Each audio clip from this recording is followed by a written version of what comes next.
Let's see here. Can this thing hear me? Oh, there it goes.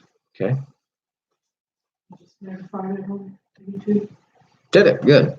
It's notifying. Wait for people to get in here.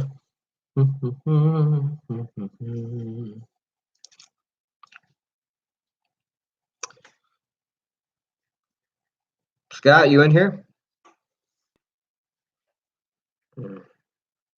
Oh, we got 2 people now. 3. Holy cow. It says it's still 59 minutes away. That's weird. Watch live now, A.C.C. Garage live Q&A. Well, I don't know what's going on, but the good news is we're live. I'm here now. Yeah. So, sound good? Sound good, Scott?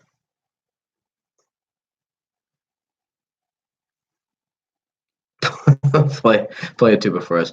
Sorry, Chris, I actually don't have my tuba with me. Actually, the tuba I used to use is from the school I went to. So, unfortunately, I haven't picked up a tuba in... 7 years. Oh, has it been 7 years? Yeah. Oh, shit. 7 years since I played a tuba.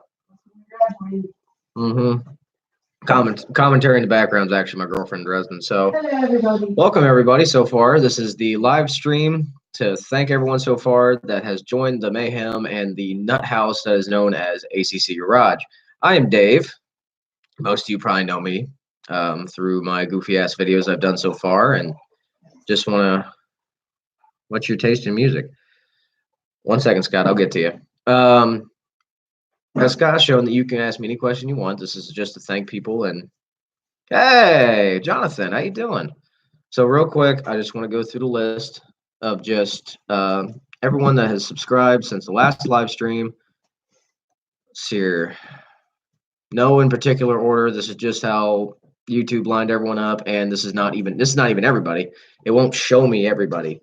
But Gearhead Moth 123, A Grip on Life, Greg and Felicity Adventures. If I got that correct, I'm sorry if I messed that up. SRT8 Slots, Dairy of a Family, Jenny O'Brien, LC Adventures, Dustin Johnson. Okay, for a minute I thought it said Dusty Johnson. Like, aha. Dustin Johnson, Casey Green, Northern Lad 301, Amy 2, Andrew Troyer, thank you. Never could figure it out. That's an actual YouTube name, not my actual slogan. Dr. Olds, thank you. Tommy Huffman, thank you.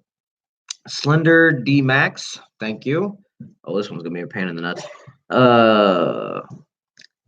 Kitsu Harua. Yep, I tried my best. You can see I'm a white guy from the Midwest. Christopher Killen, The Greek, 1282. Jonathan, 3187. Jason Dix, not lying. H. Kintix, Metzner's Garage. Oh boy, this is another one. Spelling it let's say XELYX13. Thank you. Bill Musker or Mesker, aka Bill M704704 _ MZ3GT. Holy cow. Rocky Myers, thank you. Big Bro Angel, thank you so much. Mike Boyd, thank you. And Eric Pushin Sky, thank you all for joining us. All right. Don't save. Back to this. Okay, where are we at? What do you think about the small? Okay, first off, my taste in music. So that's a good start off because actually something I listen to here in my local town is a popping off. What do you mean I popped off? It's weird. So what happened is that there's another thing is that one of the big things I've been doing is trying to find different ways of advertising, and someone that I actually got a hold of and was willing to help was a streaming station called Round Town Radio. Yeah, Round Town Radio. Their slogan is "We play everything," and they do from the 1950s all the way up to now. It is a great radio station. I listen to everything and anything. There's getting on the flowers. There's certain things that are just I just don't listen to certain things like screamo music is probably one of the things, and then oh crap, what's the other one I don't listen to? Like mumble rap. That's probably the only thing I don't really listen to. I just don't see any value in it. Okay, what do you think about small block 400 versus the LS6 or the LS 6.0? Well, the thing about the small block 400 is, and you can quote me if I'm wrong, but the small block 400 is externally balanced. I listen to Hank Williams Jr. Yes, I agree. He's a good artist too, Scott. Hank Williams is awesome. Bo Cephas. The 400 is externally balanced, and it has to have a certain crankshaft. It makes good power. You can put 350 parts into it and make it a 377, or you can put a 400 crank instead of a 350 and make a 383. But the 400 small block, there's tons of aftermarket that's plentiful. There's tons of parts that are laying around. There's still a lot of cheap parts you can get for a 400, and they're an all-around great cubic inch engine. If you're like in a 400 or smaller, like reduction class, if you have to do that. Head needs 2 string ports too. Also another thing, if you're gonna put like, I know I'm rambling on and on, but the 400 heads, if you put them onto a 350, they have steam holes, or if you put 350s on a 400, the 400s have extra holes. Yeah, steam holes. Yes, you're correct. The steam holes. Those are needed in the 400 heads. Now the LS6, if memory serves, it's internally balanced. You can swap parts around the 4.8, the 5.3. I'm an old school guy. I know about this much of LS stuff because of just watching Cletus McFarlane and all those guys on YouTube that are really hot and heavy inside of the LS platform.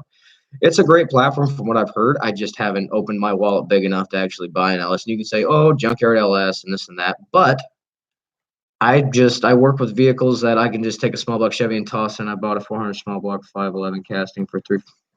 Was that a full engine or was that just a block? Because I mean, depending on your demographic, that could be a good deal. That could be got taken to the bank. I have no clue about LS engines. Okay, let me make sure I didn't miss any questions here. Hold on. Nope, we're good so far.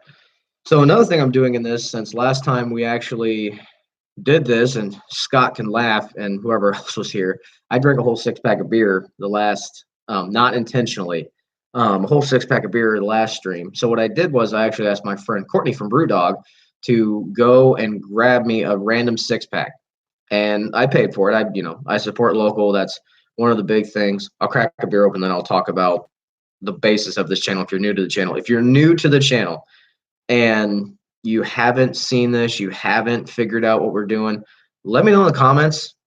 I like to talk. I do. I never shut up. Everyone tells me all the time. So let's see here, random. Okay, so the first one I'm doing is I have no bias against beers. I drink anything from the cheapest swill known to man. I even drink Strohs all the way to IPAs. It doesn't bother me whatsoever. So the first one is Very Big Moose by Brewdog and Fierce. They did a collaboration for it, so air block already machined. Hell yeah. Sounds like a decent deal. Very dark. Very dark. Here we come. Power sliding into 2020. Might as well. Oh, I like that. That's actually really good. An imperial chocolate stout for the wilderness of the warrior at heart. For the wilderness. I'm so stupid. Wilderness of a wilderness. Not saying it. It's a good stout. It's very chocolatey. It's very good. It's a good palatable beer. I'm not the best guy. Zip ties and buys place. Yeah, zip ties and buys place is awesome. Fucking mongoloids. Yeah, that's. Yeah, if you can see that right there, that's 12%. by volume. That's a pretty hefty beer. That's awesome. I love it. Yes, ACC Garage does have a Facebook page. I do believe the call sign is at Alco, Calf, and Carb. But here, I will pull it up on my digital devices, zip ties and buys, or not zip ties. Oh crap, what's his name? Vice grip. There it is. It's at Alco Calf Carb. At Alco Calf Carb. Yeah, Jonathan Dam. Yeah, it's a really good smooth feel. Like like stouts are in your face. Nope, it's all you taste is alcohol. It's a pretty good thing. So here's the Facebook page if you can see it, and there's the call sign for it. So if we have anyone new, yeah, it's hefty. I just smelled it. So ACC Garage stands for Alcohol, Caffeine, Carburetors. If you're new and you don't know, can you put it in the chat? Yeah, I'll try. Let's see. But if you haven't, if you're new to the channel and you don't actually don't know what ACC Garage is about, it's alcohol, caffeine, carburetors. Oh shit. Oh shit. There we go. Alcohol, caffeine, and carburetors. And try that. Okay, now my brain's back. So alcohol, caffeine, carburetors. Originally, the name was going to be Dave's Garage, and my buddies gave me shit about it because that's kind of a lame, plain Jane name. So we started bullshitting. We had a few drinks, and then we came up with alcohol, caffeine, carburetors because we looked at the demographic of the state of Ohio and saw that there was a massive market of just breweries, distilleries, different small microbreweries, just different bars, like everywhere in the state of Ohio, and also coffee roasters. A bunch of people that just did a whole bunch of work with just coffee and, different coffee shops, different bean manufacturers. There's all this stuff in Ohio that I never really saw and opened my eyes to because when we were coming up with the name, my buddy asked me, hey, what do you like? Like, what would you want to do? Because you're going to not want to do a YouTube channel about something you hate if you're going to try to do more content and you want to try to spread to a more broader audience. And I said, well, I like beer and I like my coffee, and a lot of people in America do. Not everyone, but a lot of people like it. And he went, well, and then alcohol, caffeine, carburetor. Alcohol and caffeine came up, and then alcohol and caffeine came up, then carburetors, because that's old school stuff. The whole carburetor thing, that was originally was going to be about just old cars. I was just going to do old cars, engine builds, lawnmowers, anything. So, and my cousin hates Dodge. I'm sorry, it's not for everybody. Drips oil, drips grease everywhere. Hates. Well, Mopars are fun so long as you can afford them. I'm just gonna say that from experience. Mopars are more expensive in parts than they are actually in the vehicles. The trucks right now, the trucks are cheap. The small block platform is pretty moderate, but when you get into the big block stuff, especially 426 and 440s. Like you can get lucky sometimes with the 440 have an RV, but it's just sometimes so expensive just to do. A bodies aren't bad. A bodies, I love C bodies. I love C bodies. They're big, bodacious boats, and they all pretty much came with big blocks. There's rarely, well, there's some with a small block because in my video I did at the junkyard, I actually saw a 4-door. I don't even remember. It was a 4-door, almost looked like a cop car, and I've got a 66 Dart with a 5.2 Magnum. Nice. So, Magnums. Let's talk about those real fast. So, if you've been following the 318 build, which there's going to be a video about it soon, this guy right here, the guy, $1,400 drove it home. Damn, son. Nice job. The problem was I thought I'm going to take a 318 and I'm going to put I'm going to need to put, I want to put these heads on because they're known as the best flowing. They got 192 valves and they got a 160 exhaust. Way better. That's why I subbed. Thank you. I hope I get more people like you that are enjoying this. And hopefully one day I'll, I don't really care about the number. It's just, it would be nice to have 1,000 subscribers. And let me finish this. So you have to understand, like, I don't have ADHD, but my brain just some days. But we took the heads to the machine shop because I was afraid, because when we took the exhaust valves out, they had pitting all the way around the face of the valve, which scared me, which was like, oh shit, I might have to get a valve job done just to touch up the seats and everything like that. So we took it there, and it was cracked in between every single seat. So you have two seats, and they sit beside each other, and then there's the margin in between. Well, that margin, what happened was it would go from one port over into the other port on every single combustion chamber. So the heads were trash. So yes, very common on Magnum heads. They had a very thin deck. They're just like the 1977 to 79 small block Chevy cylinder heads out of anything. They decided to try to thin the castings to save weight for the emissions crunch, but that failed miserably. Like, you take the heads off, they're done. The garbage, the trash. Where was I at? Oh, okay. I was saying something about YouTube. So I want everyone to understand this. If you ever do YouTube, sorry, I need my dark alcohol. Oh, that's good. But the thing about YouTube is become monetized. Monetized means that their algorithm kind of like looks at you and they push your videos, and also you get a small amount of money, which I'm not worried about. I really don't care about it. But pardon me, I didn't mean to like cough and blow your ear holes out with my coughing.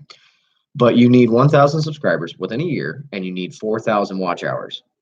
The reason they did the 4,000 watch hours was to only get the very serious people about YouTube. And, I don't find myself, I would love to be a serious YouTuber after a while. I'm not going to say, oh, I now have 100,000 subscribers, I've quit my job. And no, God, I couldn't do that. Every single day trying to find content, and then, I can do it. That's no problem. It's just, I would want a steady income. Yeah, just do it, not for the money. Exactly. I'm doing it because I want to help small businesses with alcohol and caffeine, and I also want to just work on old cars. If I got paid a small bit to work on old cars, like just to buy more projects to work on them, cool. But I can do that with my 9 to 5 job, which 52 hours this week. So, yay. But right now, I'm just doing it for fun. That's all it is. I'd like to be a farmer. Kind of odd thought. I mean, depends on what you're farming. There is some money in it. There's sometimes not. Just depends.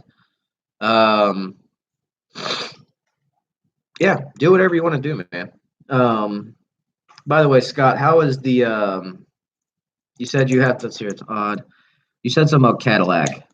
I hate the price of Cadillac rebuild kits. They are $1,000. That's was that a 472 or was it a 425? What's that Cadillac out there, Scott? See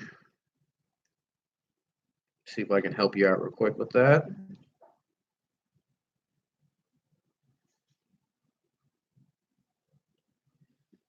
Jonathan Neal. Okay. 425. What did it come out of, Scott? Do you know the year of it? Oh, 7 people. Welcome everyone that's new. If you're new to the channel, please say hi. I can give you any question you have. I can answer for you. Right now, I'm just trying to help one of our viewers find a rebuild kit for his 425 Cadillac. Also, people that I want to give a shout out to while I'm looking for this real quick is Courtney at Brewdog. She was the one that hooked me up with these wonderful beers. If you weren't here earlier, Very Big Moose was the first one. This is 12% by volume. It's a staunch beer. Hey, Jonathan. I figured that was you. Northern Auto Parts. I have no clue. I got it with the truck. Okay. Well, the 425 is literally a D-board 472. So, and the only difference between a 472 and the 500, if memory serves, is the crankshaft. That's it. That's the only thing I found was different between the 500 because it's the same block, same heads. And if you ever want to get the appropriate heads for a Cadillac for high compression, is the 67 to 69 to 70. Those things were the best when it came to compression ratios. Some of the 500s were getting 500 foot-pounds of torque. They were monsters. Well, yeah, because it's probably got a quadrijet on it. So you change that out, put an aluminum intake on it. If you need any Cadillac parts that are like aftermarket wise, CAD Company. I'm not affiliated or sponsored by anyone. I'm too small to have anyone affiliated with me. Actually, my first sponsor was a roofing company, or actually a chimney company here in Circleville. Complete Chimney Maintenance was actually the first guy that actually said, "Hey, we want you to talk about us and do everything else." And unfortunately, I have spoken about him in posts and everything, and I have a video for him. It's part of the wagon series that I unfortunately just I haven't touched because I utterly just I'm not happy with the quality of the video. So yeah, you're not going to do anything better than a quadrijet as far as mileage goes. Hmm, maybe. I've also heard like really if you just stay out of it, you can get good gas mileage with a carburetor. I've heard people talk about doing it all the time. What happened to the Cadillac section? There used to be a cat up there. You are Cadillac 472, Cadillac 425.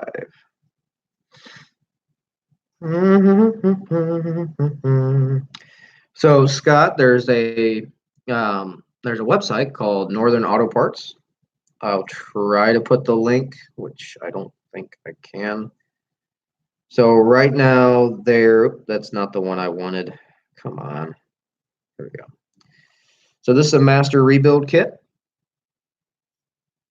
Oh, sorry. Price. The price for this one is, there you go, $730. That comes with everything: rings, bearings. So it's your camshaft, lifters, timing chain, piston rings, rods, or rod bearings, main bearings, cam bearings, oil pump, freeze plugs, gasket kit. It comes with pretty much everything.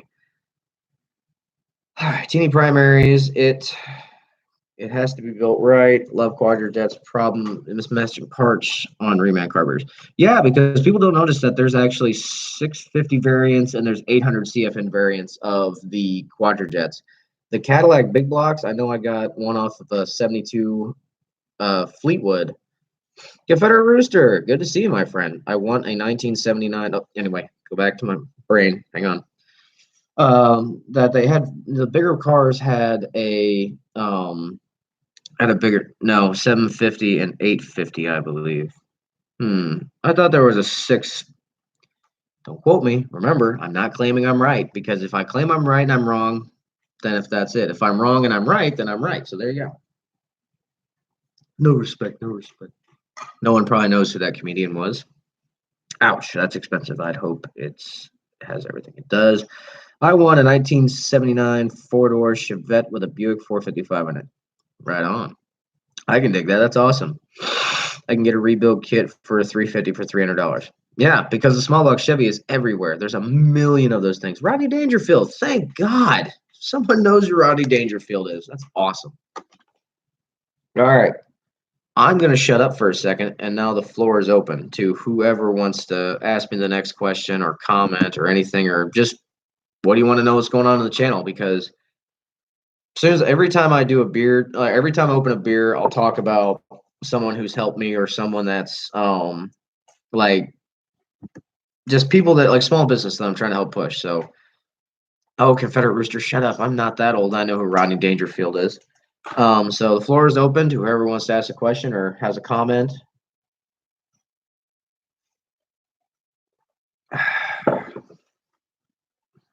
I want a 1976 Chevy 540-ton Canadian.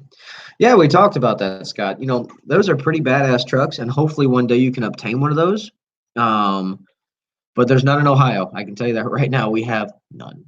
What's the next of your plan? What's next? What's your plan for the garage? Do you mean the garage as A.C.C. garage, or do you mean like crack house garage? Like, and if anyone doesn't know what I'm talking about, crack house garage, go back to my videos. There's a whole series on a house I bought that was owned by drug people, and it's absolutely atrocious. And I've been working on it, and it's absolutely mind-bogglingly stupid. So, duh, crack house. Thanks, Jonathan. Um, So the crack house is going to get burnt down eventually. The whole house is going away. And then the pole barn, I found one kg, but it's checked earlier, crack house garage. Yeah, so I have to repair the roof on it. I have been trying to level out the floor. It's completely dirt. And I've been trying to just lay down concrete because I need, I would like to have concrete because, it would be a pain in the ass trying to build an engine in a dirt floor. It can be done, but I don't want mud in my oil pan when I go to fire it up. Thoughts on a thermo quad? I bought a Street Demon for my 5.2 probably because of my huge jet love for affair. Thermo quads, if they're a reman and they're not warped, go ahead, John, get a beer. Hell yeah, brother. I know that's Cletus's, but I say it too. The thermo quad, it's just like a quadrojet, but it has a plastic main body, which everyone hates because one good backfire and it's done. Or too much heat, you overheat the engine, you make your intake manifold too hot, or if you have like the stock Chrysler intake runners, they have that heat riser. And they always talked about how that heat riser was one of the main causes why engines run lean because they made the charge of the actual fuel hotter, which makes the molecules smaller, running faster, which means you can't have extra air carried with those fuel droplets. The fatter the fuel droplet, when it comes to being cold, it pushes it in. It's a thermoquad, but a square bore. Well, so long as it's not a plastic main body, you should be fine. But if you buy a used one, you have to be very careful because they do warp, they crack, and you can get remain like the bodies. You can get every little piece you can for a thermoquad, but you just have to be careful buying used ones because they can have cracks in them. They could be warped, which means the gaskets won't seat, they won't run correctly, and you have to be careful because those sons of bitches will burn. That's it. It's plastic and gasoline. Pretty much napalm in a carburetor. Okay. The KGI's Canadian Craigslist. Yeah, also if you watch Zip Ties and Bias Flies, I find it funny that what's it called? Yeah, I'm talking about other channels, but I'm not talking about myself. What's wrong with me? The China Freight or Harbor Freight, as we call it in the United States, is known as Princess Auto in Canada, which I think is funny as hell and awesome. Street Demon, Canadian 4 Quadrojet. My coffee table is a stack of car part box. It works, don't it? 10 people. Holy crap. We have 10 people in here now. If you're new to the channel, hello. I'm not going to pull that crap of please subscribe and comment. But if you want to say something in the comments and you want to ask me questions about what's going to happen in ACC Garage or what is ACC Garage, please, by all means, ask questions and comment away.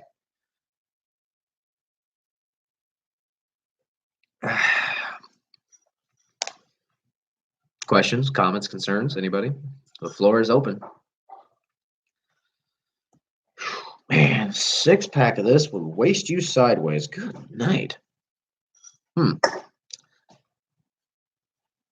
didn't expect that to be that high of octane. Granted, I'm used to drinking whiskey and stuff like that. When it comes to a beer, it's more of a mild thing, not a wow, okay.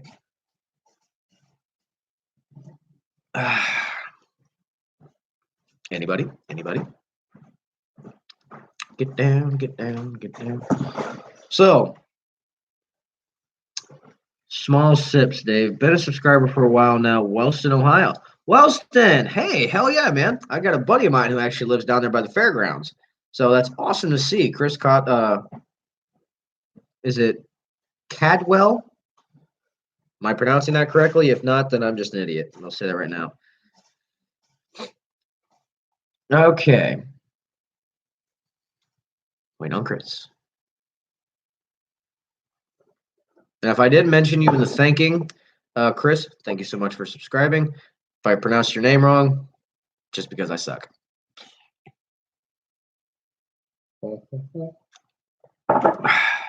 Coffee, fantastic. Actually, if you haven't seen the episode yet of the last actual coffee review I did, I'm actually drinking. No, not right. Is it Codwell? It's not Codwell. It's Caldwell. No, I'm just a fucking idiot. Caldwell. Okay, Caldwell. Caldwell. Caldwell. Got it. I'm so pretty, oh so pretty. So another thing is that people laugh about is that when I have Catwell. Okay, what the fuck? My God, you guys are not helping me at all. Currently building a 1979 Ford F100 with a Crown Vic swap built. Scott, write me out. Knock it off. Write me out. Sorry. You got it. There must be one hell of a delay on this thing. Let's see here. 1979 Ford Crown Vic swap. Confederate Rooster. What's the name of your band? Like, have you been through Circleville, Ohio? Chris, that's a badass build. I've seen a lot of people do it, and I've heard it's so easy, and it's actually more convenient to do that. Instead of having the twin I beams, you actually have the double wishbone suspension. Call me an idiot because once again, I wish I knew everything on earth, but I don't. Like, I wish I had like a quarter of the knowledge or half the knowledge that Uncle Tony's garage does. I'm just messing with you. It's all good, Scott, dude. You can mess with me all you want, dude. I'm fine with it. Not a band. Carnival. Carnival. Okay. Okay. When did I fill this up? Was a showman. Oh, that's awesome. Glad we have a showman among us. Okay. Last little drink of this.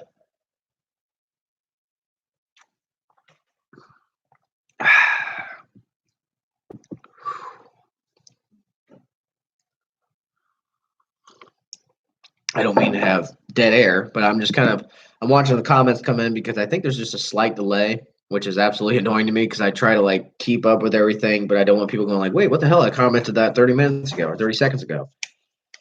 Okay. So you guys want to hear the channel updates or do you want to hear like a project updates or plans for 2020? Balls in your guys' court. I played a lot at Ohio Fairs. Awesome. Let me know if you're in Pickaway County. I'd like to meet you.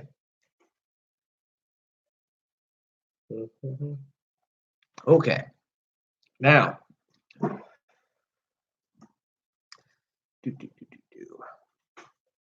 put this one to the side. That one's done. All updates. Okay. The 318 build is the first. So Project Shelley. If you're unfamiliar with Project Shelley is a 1977 D100 that I have undoubtedly, like, I am proud to name it after a wonderful dog I had for 14 years. And she was a chocolate lab mixed with just I think I have a photo of her. She was a wonderful dog, very loyal, and she wasn't a big dog. She was probably 50 pounds, maybe wet when she was in her prime. And she was the gentlest dog ever. But if there was ever a dog that barked at me or my brother when we were younger, oh man, didn't matter the size. She'd kick their ass. She was an absolute loyal, beautiful dog. And I decided because when I bought the truck, the original owner called it Joe Dirt because it was a dirty, raunchy, it was just in your face kind of truck. When I bought it, like I could literally, I'm not a small guy. I'm 260 pounds, 6 foot tall, and I could literally wiggle through the floor pans. It was not good, and I got a decent price on it. I really bought it because it was a 4-speed truck, and I missed driving a manual vehicle. Oh, I just gotta get past all the crack house video, or not video, photos. And I just, Shelly was always like, no matter what, she lost her vision after a while, and she wouldn't go up to many people, but I'd walk in the house and I would like say something, and she would come to me because she knew it was me. So, let's see here. So, hang on. This was Shelly. This was probably a few months before we lost her. But yeah, she was a great old dog. She didn't need much. She didn't need much. I didn't mean didn't need much. She's a goober. Um, she was a very loyal dog. Like, I never had any issues with her. And just to show you one more cute photo of her, because I was just bored one day, and she became an inside dog after her brother. We had two dogs, Sparky and Shelly. And after he had died, we made her an inside dog so we can keep a better eye on her. But that's her as well, you know. But the color of Shelly, and just the last thing I remembered of her was that she was a very, she used to be a fast paced dog, everything like that. So with her, the truck's current state of Shelly, when what I remember Shelly as the end of her life, was slow but loyal, because so long as I have a battery charging system doesn't work in that Dodge. Typical for Chrysler. But that Dodge, when I just hit the key and it'd start. So what I want to do is, the premise of putting the hot 318 inside of it was to make it kind of more of a spry dog, just to kind of keep with the momentum of Shelly, because she was a very respectful dog, and I have utmost respect for that dog. But that's Project Shelly. It's getting a 318. It's still staying with a 3-speed overdrive, because I love manual vehicles. I love being mean to vehicles with manuals. I love it. Just like revving them as high as I can, then seeing how long they last. Real quick on the comments, I'll get back. In a big way. Fantastic. Let me know if you ever come back, Confederate. I'd like to meet you in person and shake a hand. I'm the kind of guy that likes to meet people face to face. I don't like phone. I hate texting. I like to call people. My coworkers hate it, but I like talking. I like, listening and hearing things, not assuming through a text message that everyone's like, "Oh, I'm just gonna do this." It's not like, what the fuck's your deal? Let's talk. Come on. I'm not a big Dodge fan, but I love truck. Thank you, Confederate. Um, I like all trucks from late '80s back.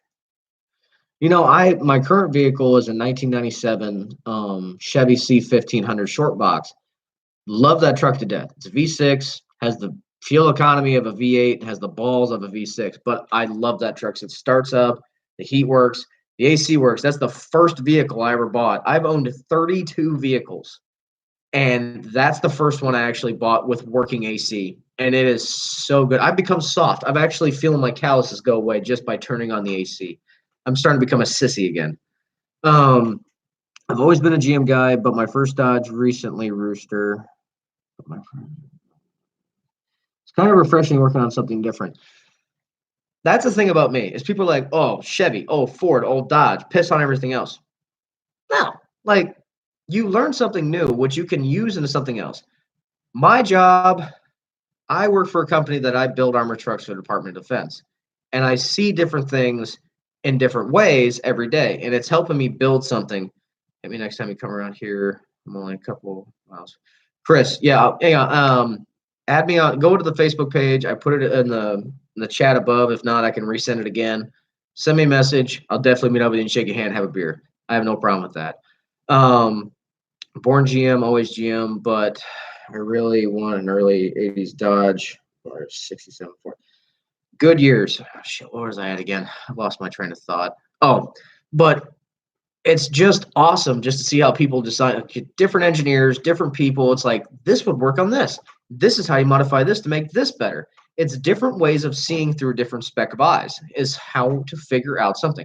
Adapt and overcome. That's the way I look at it, or use it up, wear it out. Can't afford to do without. And right now, my projects can't afford it doing without. But 70s, 80s, 60s, and even in the 90s now, like, if I ever had to build a small block Chevy just for anything, I'm going to the late 90s 350s. Roller cam, great flowing heads.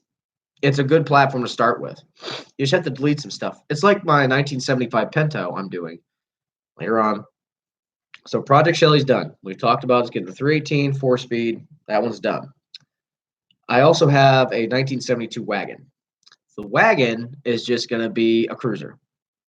I had to fix holes in the roof because, unfortunately, when I bought this thing, it was in a warehouse remember, if you have questions or comments, leave them there. I will get to them. I'm just keeping things going. I hate dead air. How are the heads coming along? Smalls, you just missed it.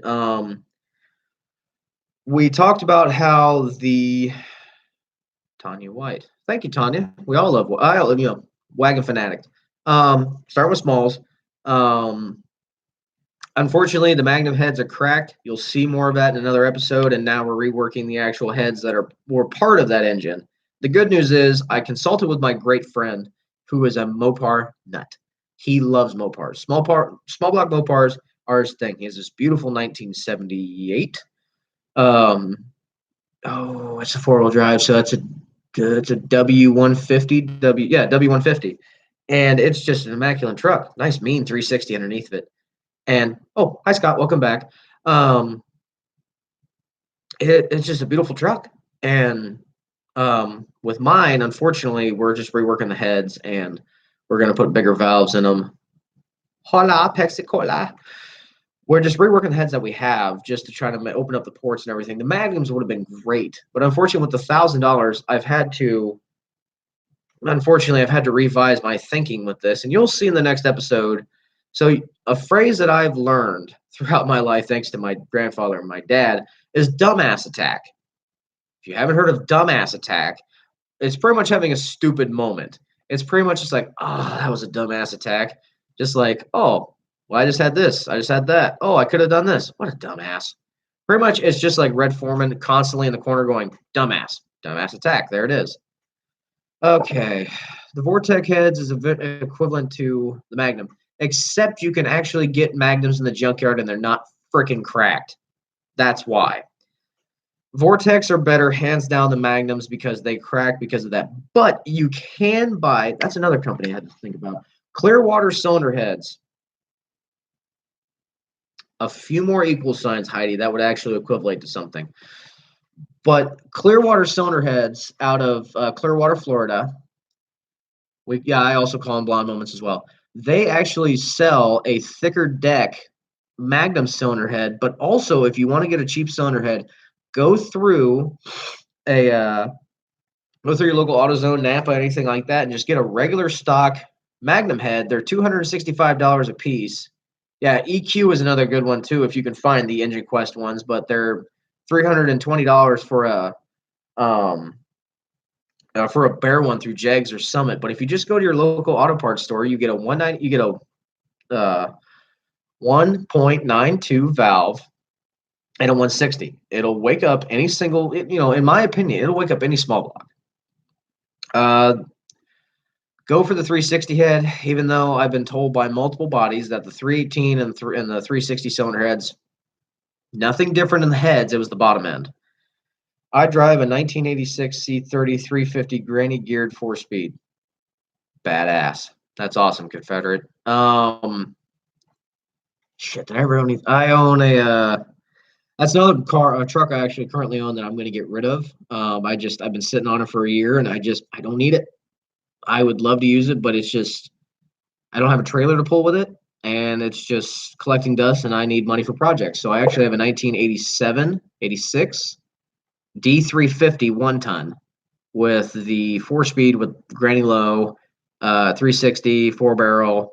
It was a truck that was going to get crushed and it had little to no rust on it. The cab corners are great. Floor pans were perfectly fine. And they said, well, we're going to crush it. I said, how much do you want for it? And I bought it that day. And the guy said he couldn't get it running. So what happened is that the guy tried to fix it. And then there's the cam eccentric that would actually go and hit the fuel pump. What the guy thinks about what it was is that the cam eccentric for the fuel pump had gone bad. So instead of figuring out and diagnosing it, because they gave me only a couple days to get it out of the yard, I have no problem with this yard. They have a quick turnaround, so they try to get space. What I did was I made a custom homemade block-off plate by taking a gasket, marking around it, making holes, fit perfectly, and then just getting a $25 fuel pump. If you want to know what that fuel pump is, go back to the junkyard GM. It's the same fuel pump. I literally mounted to that truck 2 weeks after I got done with that video. And that's how I got it home, was put a fuel pump to it. Everything ran. Everything was great. The guy just could not get it to run because the eccentric went out potentially, or he got the short shaft pump instead of the long shaft pump to actually hit the eccentric. I know, square root of jack shit about Dodge. Yeah, well, I know the square root of. No, I'm not gonna go there. So the next thing, let's see if I can find this one. Where'd you go? So another thing I found very weird that Courtney did was that she gave me a 6-pack of just different shit. So just to stick with the stout for now, but this is their stout as fuck, we'll say it, series, which is a non-alcoholic near beer. This is a non-alcoholic stout. And I figured I would go ahead and do this before everything tasted the same after a while. I know it sounds bad if I'm trying to taste stuff, but yeah. So same glass. Very dark, motor oil in a can. They always say you pour stouts and nitros like you're trying to get out of the can as fast as you can. I don't care. I still pour them like an actual beer so you don't have a head this big on it. You want to see a big head on a beer? I'm not trying to plug myself, but it's happening. But go back to a video where it was me and my buddy Heath. Disappointment again. Amen. It's decaf beer. Go back to the video where me and my buddy Heath were on the Thanksgiving special. My buddy Sam, all he drinks is nitros and stouts, and he would pour pilsners, wheat beers, everything. And there was a freaking head that big on it. We'd like sip it, and even Heath was like, "Is it just air? What is in here?" So, and don't worry, Scott should remember this. Last time I looked like I was half dead. I have a thermos. I don't have to get up every freaking 30 minutes to go get another cup of coffee.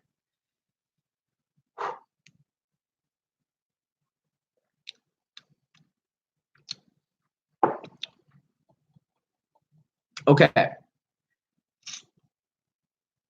If you take this, like think of a stout. If you're ever drinking a stout beer, if not, go drink a Guinness or a Brewdog if you have in your location. I don't know how far Brewdog reaches out, but this just tastes like you've added water to a stout.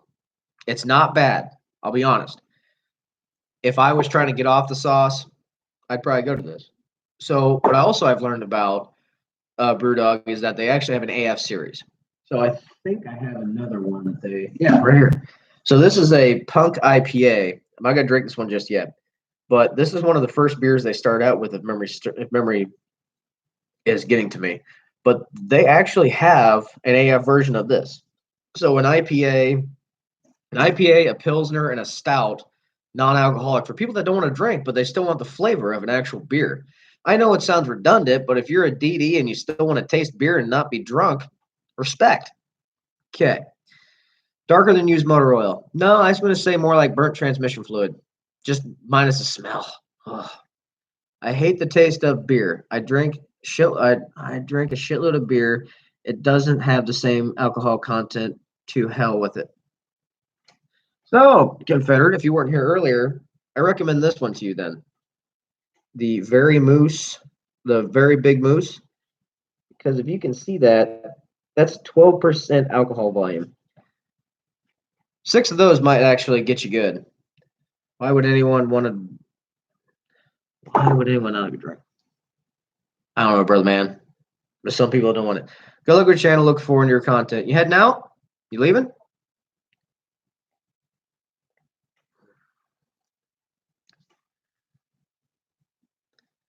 So the D350 is going to get sold. 75 Pento.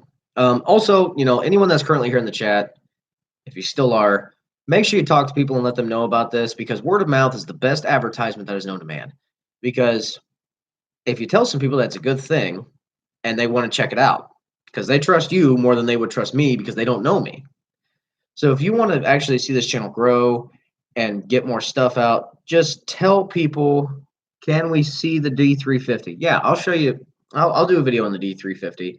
I'll do a walk around or something just for a bullshit video. But just make sure to tell people about this. I don't want you to go out and just hold the bandwagon out or anything like that. Just let a few people know in your friends group and just talk about it. Just like, hey, check this dumbass out from Ohio that does stuff with cars, alcohol, and caffeine. Well, that sounds like a train wreck. Let's check it out. You got a picture of it? Oh, yes. I got a picture of it. Hold on. But yeah, I'm not begging and pleading and everything else. I don't want to be like that because that, I find that just really lame. Please give me subscribers. Please do this thing for me. Oh Lord, do this for me. No, hell no. you guys are here because you want to see this, and I'm doing something that you like. So, no, that shit ain't happening. I like D and W 350s. Yeah, I wish mine was a W 350 because four wheel drive. Oh yeah. Let's see here. Where did I put you? Where are you hiding? So another thing that we're going to be doing in 2020 that I haven't said about in videos is we're going to be doing Good Guys Auto Show and hopefully Power Tour. The D350 and let's just see, I'm half drunk. Hey, brother, man, you're closer than I am to half drunk, so right on. But Power Tour, Good Guys, and then there's an event that people don't really know about unless you're from Pickaway or Ross County, or even Benton or Hocking. So it's a thing called the Hillbilly 500, and the Hillbilly 500 is literally the Gambler 500, but on a dirt oval track in the middle of a cornfield. And the rules consist of A, must have a seatbelt. B, must be a 6-cylinder or small. Well, it can no V8s. If it's a V8, you must disconnect 2 spark plug wires. That's why it's called the Hillbilly 500. 2 things. Helmet. Needs to have a helmet, period. John, I'm from the state of Ohio. I'm in the state of Ohio. And then finally, the biggest and funnest rule of it all. This is not I have a Hooters t-shirt. Oh, just random. Nice. The final rule of this whole thing is this is not a demolition derby, but if you get hit, so be it. And holy shit, does it turn into a demolition derby, and it is fun as can be. Oh, man, I thought I had more photos. There you are. Come on. There it is. Give you a few seconds to look at her. The flatbed on the back of it is actually brand new. I was actually shocked how good of a condition that bed was in. And they wanted to crush the truck because they don't think there's any money in old cars and trucks. Hell, they crushed it had the big headlights, so it was a 64 Dodge Dart. Granted, this thing was, roached, but there was still a good 4-speed in it or 3-speed and a good slant 6 in it. But I was going to go pick it up next day. It was crushed. So you see my dump truck? Jonathan, I haven't seen the dump truck yet. Sounds great. So does mine, like surprisingly how well that thing runs. The only thing that worries me is that the oil pressure gauge reads very low. It doesn't tick or knock or anything. If I wasn't broke, I'd buy that D350. Yeah. Okay. Okay, so we talked about the D350. We've talked about the 97, which is really getting nothing done. That's my daily. It might get lowered, might do something to it to make it faster. You don't need oil. Yeah, okay, sure. Okay, D350, the C1500, Shelly, the wagon, 2 more projects. So the other project I have is a 1984 S10, which I have currently on the stand waiting to get a 350. It's a Vortec built like 97 350 with maybe a bigger bump stick. I bought this engine for $500. I never heard it run. But the guy that I bought it from, he's a crazy old timer. I actually bought a 79 Monza from him, and I trust the guy. Like he is a great, he was a great mechanic. Like he had a 60s Biscayne sitting inside of his garage with the original 409, and just built all these immaculate cars, like a full fiberglass front clip and full fiberglass 78 Nova, like immaculate, just built. So I bought this engine because I bought the Monza off of him, and it was supposed to go in the Monza. Well, the Monza never got finished. Long of the boring story short, unfortunately, I had to send it to the yard. I had no room for it. I had no space for it, and you can ask anybody. I actually called my girlfriend after I had sent to the yard because what happened was they actually ran the forks right through the windshield of this car. If I would have known that would happen, I would have put it on the side of the road before I'd done that. But they ran the forks right through the windshield and crunkled the roof of the car, and it was just it was heartbreaking. I hate seeing that done to classic cars. It absolutely infuriates me. 12 people, holy cow.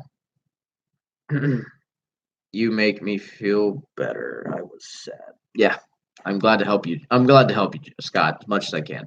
12 people. If you're new to the channel, thank you for joining us. I'm Dave of A.C.C. Garage. We're going to be going as long as people are still in this. So it can be midnight Eastern Standard Time. Remember that. I'm in Eastern Standard Time. So if you're, I remember the tip of Kentucky, some parts of Tennessee, those assholes. Yes, big assholes. But Eastern Standard. So right now it is 8:55 in the state of Ohio. So that equivalates to, I know Scott is in Arkansas, so that is 8 o'clock almost to them. But if you're tuning in from a different state, shout out what state you're from, just for shits and giggles. I'm here to answer questions. I'm here to talk about what A.C.C. Garage is, what the plans for A.C.C. Garage are. The plans are, like, if somehow, some way, this channel does become big, I'm still going to be the same dick you see in front of the computer right now. I'm not going to change. It's 7:55 here. Ohio. Hi, Tanya. Same state. Hell yeah. It's just, I'm not going to change. And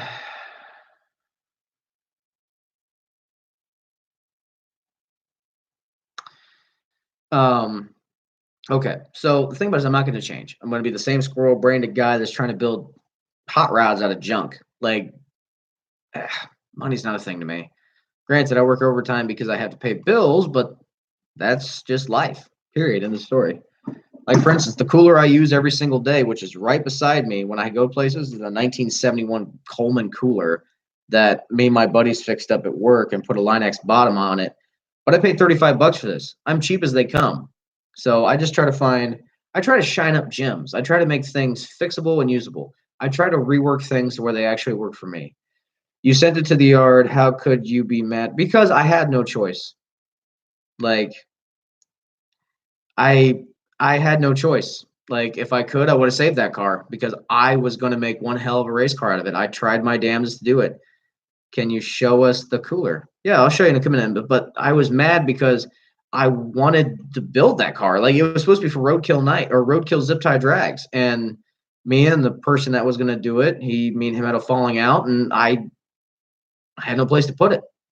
And at the time, that was the only option. I didn't want the money. I didn't give a shit about the money for the car. I was just mad that I had to send it to the junkyard. It was absolutely heartbreaking. 15 people. Welcome. Okay, let me get the cooler. Oh, yeah, make that noise. All right. So here's the cooler. It even has on the back a rally day from 1971. And if you see there, that's actually the original logo for A.C.C. Garage. Right there. Cool little old cooler. It's an old Coleman. And I've tried to keep her nice, but it's a good working thing. Okay. I had no choice. No one would let me store it anywhere, unfortunately. So.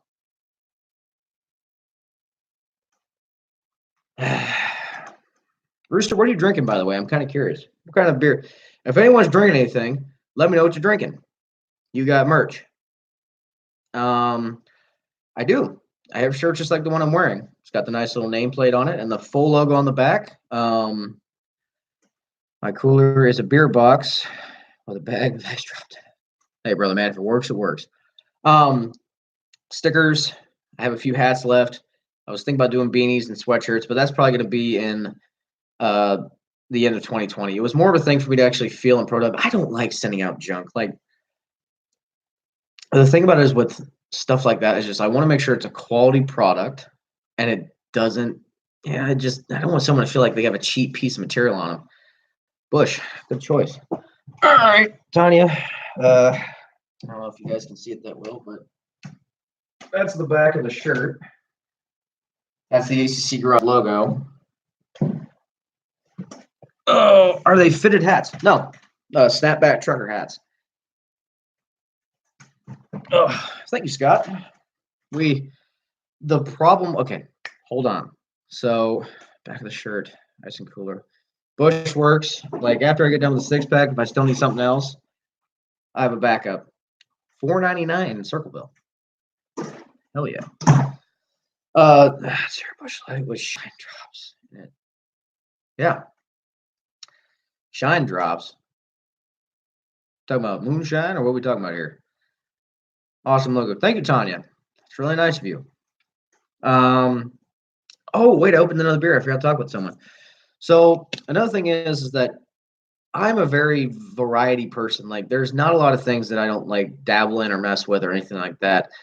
One thing I used to dabble in a lot was video games. And, while I was doing my car stuff, I still like to interact with video games with my buddies because they were very heavy into like Call of Duty, World at War, WoW, stuff like that. They were still like into aviation and everything else. But here's another thing. I went to help my buddy, Dr. Sparks _ 216 gaming. I went to help him do his actual stream. Thank you, Jonathan, for saying that, for liking the stream. But I went just to help him in video because I have, I know how to video everything. Admit it. Midnight Mechanic, don't you start. Don't you start, Midnight Mechanic. But so another person I met was this. Her name is Mara. And you're probably thinking, what the hell is Blackwing Studios? So she actually makes her own art and she sells them when she goes to conventions. Like, he was at a Magic Gathering. I don't know if anyone knows it. I'm sorry, but Magic Gathering, and I was helping him video. I was helping him do shots, B-roll, everything like that, because I had done this kind of stuff for editing. He wants to start YouTube. And so she made this. This was her own artwork. And all she did was she mass printed it. And she actually signed it right there in the corner by my fingernail. So no, Scott. No, Scott, don't go down that road. Oh, no.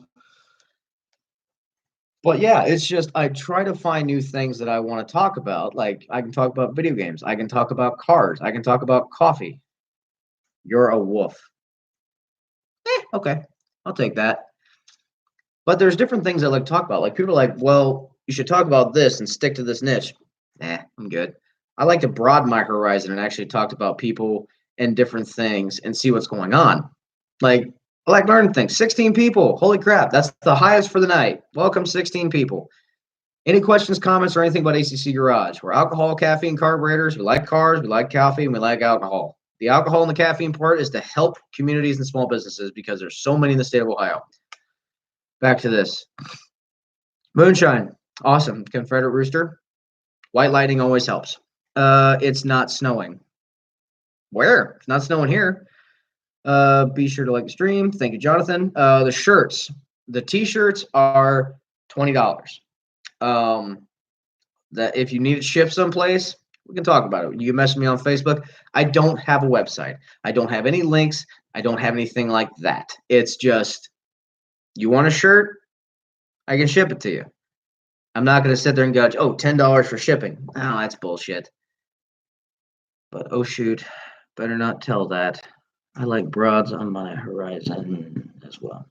Broad. Haha. Broaden the horizon. So, yeah. If anyone has any questions about YouTube, about the channel, about what's going on, John or Scott, you half lit. Like, what's going on here? You all right? Got some mushrooms, marijuana, crack cocaine, nose candy. But if anyone wants to talk about anything, like, I'm okay with chatting about anything. Oh, I got to drink my non-alcoholic beer. Not by choice, but I'm actually trying to get out for Brewdog Corporation, which is a local brewery that started out small, but it's become huge in Columbus. They've actually opened up different ones. Meth. You can eat my channel. It's probably heroin, meth. Doesn't matter. Different strokes for different folks. A.C.C. Garage. Yeah, when can you do another interview so I can steal your subs? When's your next live stream? Midnight Mechanic.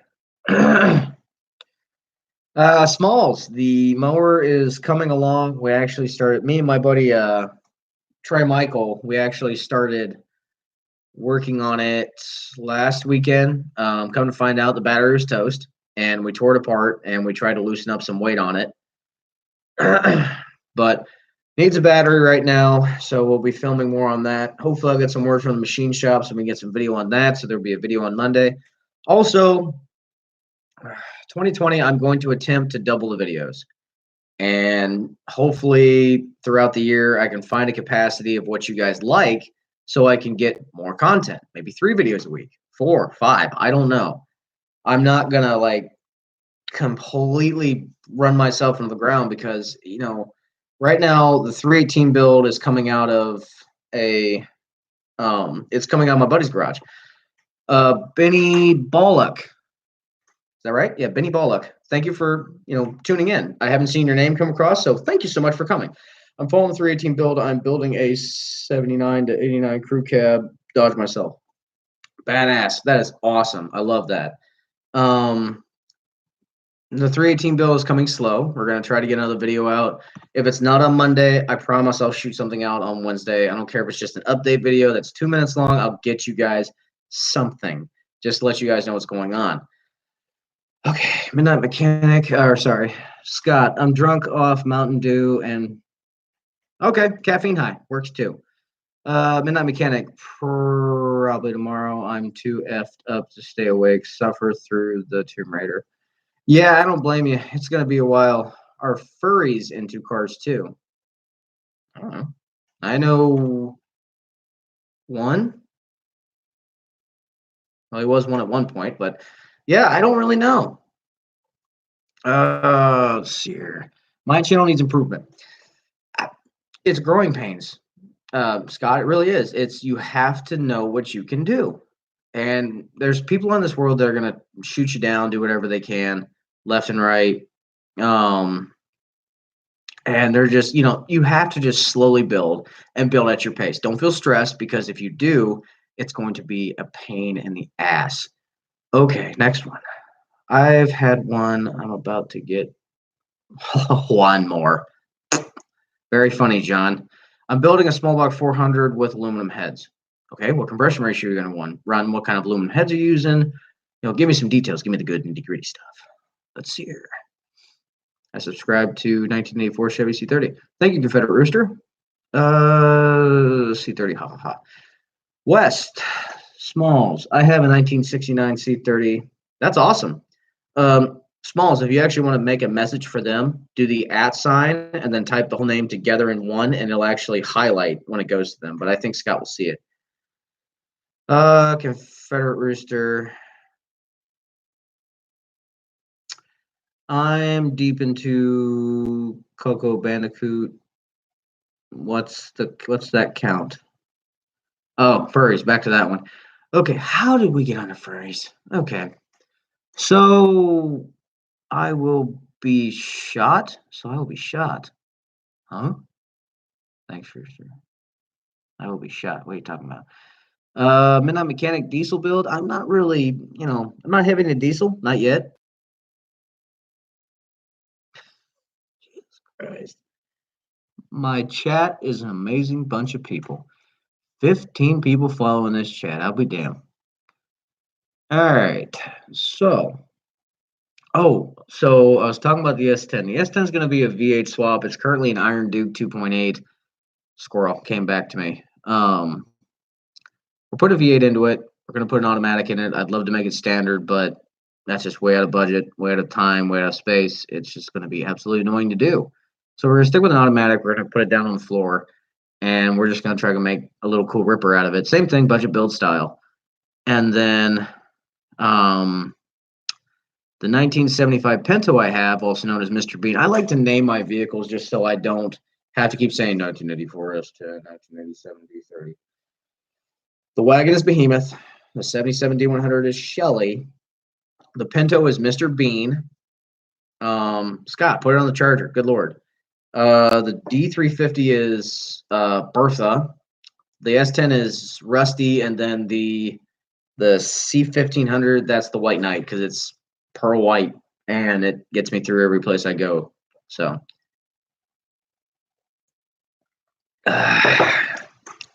so if anyone was here for the last chat, there was actually a gentleman that reached out to me in the middle of the chat and stopped. The only reason I'm saying that is because Midnight Mechanics, I stole your chat. There was a guy that like stopped me in the middle of my tracks in like 2 hours and 45 minutes in. It was just like I was tired and just boom, it hit me. And it was just weird because this kid was telling me about how he was having this tragedy in his life and he just stumbled upon this thing. And I thought I was getting trolled. I really thought I was getting trolled. And I just, I felt bad for the kid. I thought I was getting trolled, but at the same time, like, well, maybe this guy really needs help. So I sent out a letter and everything and hand signed it. I don't know if Neve is in here yet, but usually Neve is part of this. But I signed a card, I sent him a handwritten letter, and I gave him a sticker. And come to find out, this kid was real. And everything, he showed me photos of everything that was going on. It was like, holy shit, I just made this kid's day. And at the same time, I thought he was fake. I was just happy to help somebody. I may be a small time guy, but at the same coin, I like helping people. And that was really, even though if this thing crashed and burned right now, I would be so happy that I actually helped somebody out just by doing a nice, kind gesture. This guy was in a dark spot and I helped him out. My buddy says kids' TV shows relieve stress. My TV monitor is nice. Sorry, real quick, Snapchat. So I have to finish this beer so I can talk about my next one. Just by hanging with you helps us both. Very true. I hate kid shows. It's funny. The highest revenuing actual YouTube channel right now is Peppa Pig USA. That's sad. What does that taste like? I don't know. So you guys don't think I'm weird, but because I already know I'm not going to make the next 6-pack because that 12%er put me in a real good spot. Summit heads, 700cc intake, and 62 combustion. Did you already buy these, or are you looking to buy them? Because if memory, okay, first off, I will say this now. My background, and you can make fun of me. Don't make fun of the school. They have nothing to do with this because I've become stagnant over the 3 years of not touching cars and being high performance. Like I went to college. I did. I went to the University of Northwestern Ohio. I studied automotive, high performance, and alternative fuels technologies. And why have you been watching Peppa Pig? Hold on, let me finish this first. So I learned a lot from the University of Northwestern Ohio, from the curriculum and also from the teachers. Like there's a couple. I'll give a shout out right now to one of the best teachers I had, David McPherson. I had him for automatic transmissions. That was it. But after automatic transmissions, that man had such a plethora of information I learned just outside of class from him. He would be next door and I would learn something from him during another class that had nothing to do with the class I learned from him. There were so many teachers that you would just talk to and you would learn something. That's the thing nowadays people don't get. Just talk to people. They'll teach you something if you're willing to listen and actually do it. Fuck off, John. It's better than talk about fucking Peppa Pig. No, but it's just I have a background of high performance and I became stagnant because I took a job right out of college that had nothing to do with my profession. Am I getting paid decent money? Yeah. But it's just, I miss it. If someone told me I'm going to pay you less and you're going to be in a dyno cell and working on engines all day, you're damn right I'm going to take it. I miss it. I really do. That's why I made this channel. That was the whole reason, just to keep myself from going stagnant. I'm getting another beer. Good. John, get another beer. You got to catch up.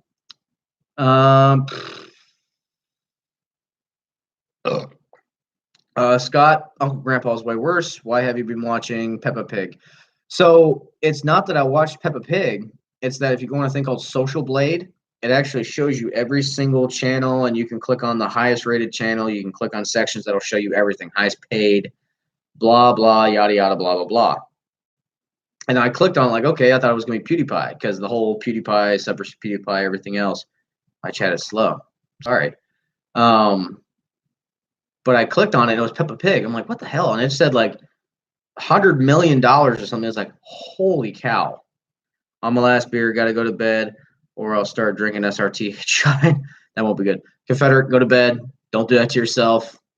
Be gentle, brother, man. Nice talking to you. If you're in Pickaway County, Shoot me a message on the Facebook page. I'll go ahead and just put this one more time. Okay, Facebook page. But yeah, the equivalent would be a transmission bench and the detail of transmission rebuild videos. Yeah, if I ever get to that point where I'm rebuilding transmissions, because once again, I'm starting slow. I want to refresh so I don't like grenade parts, because that's the worst. That's my biggest fear, is that if you want to do something, fear is the biggest thing that'll slow you down and stop you, because you're scared of doing something because you're afraid of failure. And can you make that page a group? Can you make that page a group? You mean the Facebook page? What are you talking about? But fear is the biggest killer of any project, because you're scared of this. You're scared of learning how to lash valves. You're scared of putting a timing chain. You're scared of putting a camshaft, and you're scared of this, that, and the other. Yeah, I think I can make it a group. I'll have to look into it later, but I'll try to. It's more of a community thing. Ow. Mechanic, we'll have to see. I'm having a hell of a time keeping up on my projects too. Oh no, I'm losing people in my chat. I must be being boring now.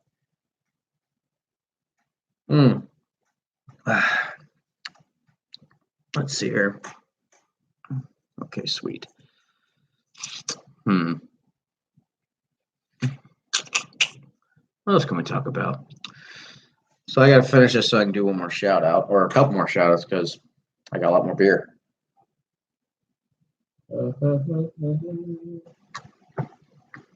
It's not alcoholic. It's not gonna hurt me. Play video games. It keeps the nap. Not right now. I'm actually at a buddy's house because my Wi-Fi is trash. I get about 10 megabytes. They get 100 megabytes a second, so it's way better for streaming. So I just come over here. What other channels do you watch? Okay.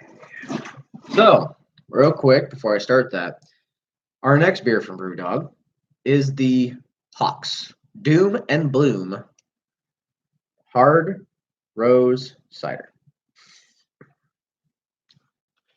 This is a body which is semi-dry floral. Texture, it's beer. It's all texture the same. On YouTube, other channels I watch. Well, first off, the channel I watch, who is also probably the biggest supporter, if he's watching right now, I hope he hears me say it, is that the channel that I appreciate the most for helping me is Uncle Tony's Garage. I also watch Scott's channel, which is 1984 Chevy C30. He, he's a small time guy, but he's also trying to do what he can do with what he has. And I appreciate that. Like, anyone that's trying to do something and trying to learn through it and push through it, respect. Now, if you're trying to be ignorant about it and trying to, because I've been there, or you're trying to not get advice because you want to do it yourself. I've been there. Just take the easy route and just ask people.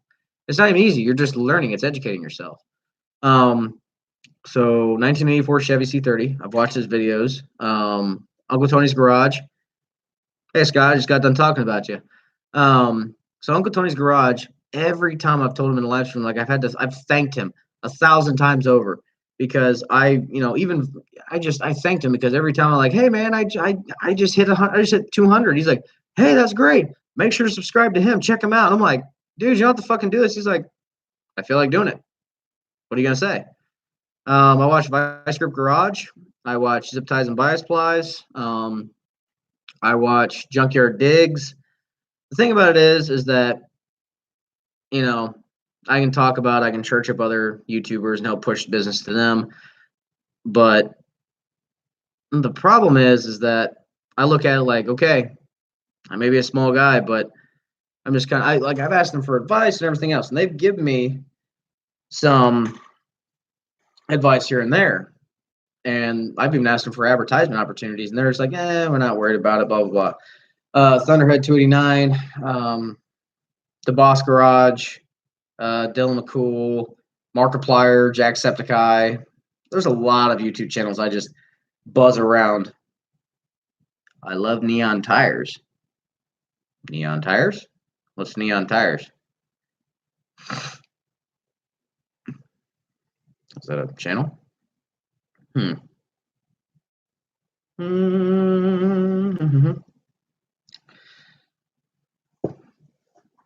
Markiplier? Markiplier is, yeah, Markiplier, not Markipliers. Markiplier is a video game channel I like to watch. Ooh, careful now. Good day from Australia. Hey, Derek down under. Drinking low brew. Rogers Dark Ale by Little Creatures Brewery. Right on, Derek. Hell yeah. Great to see you, brother, man. Yeah.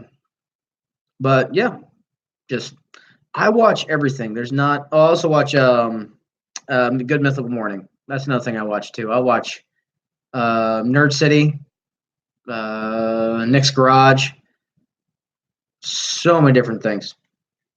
Here, real quick. Cheers to all of you, and I can try this beer. Ooh. Huh. It's supposed to taste like rosé, however you pronounce it. But Peppa Pig is in there. Shut up, Scott. No, but it tastes like it's supposed to taste like rosé and cider. It tastes more like a strawberry apple, to be quite honest.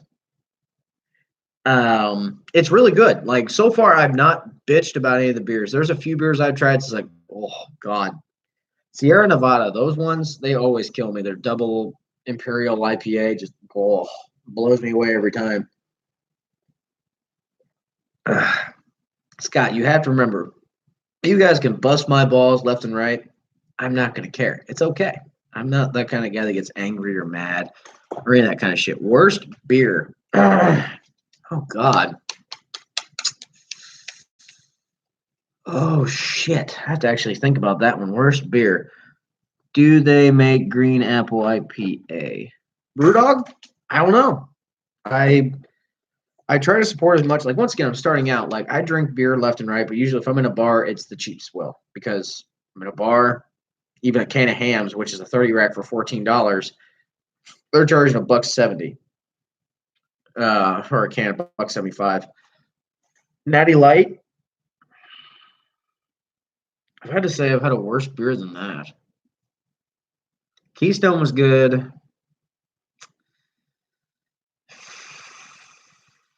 Shoot, I actually cannot remember my worst beer. It's probably that Sierra Nevada, the one I had. I can't remember the actual name of it. I'm not saying Sierra Nevada and the company is bad, but this one tasted up like straight pine cone. I mean, let's talk camp specs. Yeah, Sierra Nevada IPA. I don't remember what it was. I had it. It tasted like straight up pine cone. Absolutely just appalled my nose. Worst beer, Black Label. John, what cam specs we talking about here? What engine? What are we talking about here? My buddy is a brony. He loves MLP. He tries to get me to be a brony, but I don't really care for that lifestyle. If anyone does not know what a brony is, that is a man who really is into My Little Pony. We're not going to go any deeper in that because it is a very, very dark wormhole. I don't know why we're getting back onto the furry culture. I have no problem with the furry culture. I just don't know why it's coming back in the chat.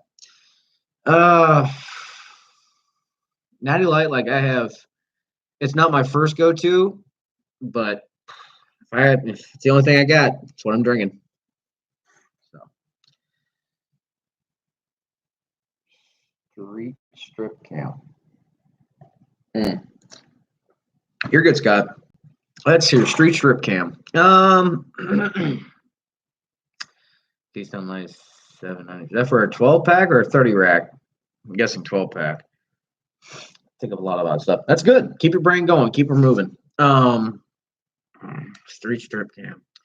You know, the best way I've found with picking a street strip cam or anything like that is that, let me be honest, is that when it comes to I pick certain numbers and pull them out of my head and throw them at you, the cam depends on what you're building, what your gear ratio is, what your torque converter is if you're running automatic, what kind of automatic you're running, how heavy is the vehicle, how much horsepower are you going for, what's your RPM range. There's so many different variables that you have to look into when it comes to picking a camshaft. You want a roller Want a flat tappet? Want a mechanical? What do you want? What are you building? What's your goals? How much lift do you want? How much can you do? What is the volumetric efficiency of your actual engine? I can't just go, boom, here's what it is. What part of Columbus are you in? I'm not in Columbus. I'm south, about 45 minutes south in the wonderful city of Circleville. Dan Baker, I don't know if I said it earlier, but thank you for joining us. I'm part of Circleville. I'm not part of Columbus. I work in Columbus. I'm not part of it, though. 15 pack. Nice.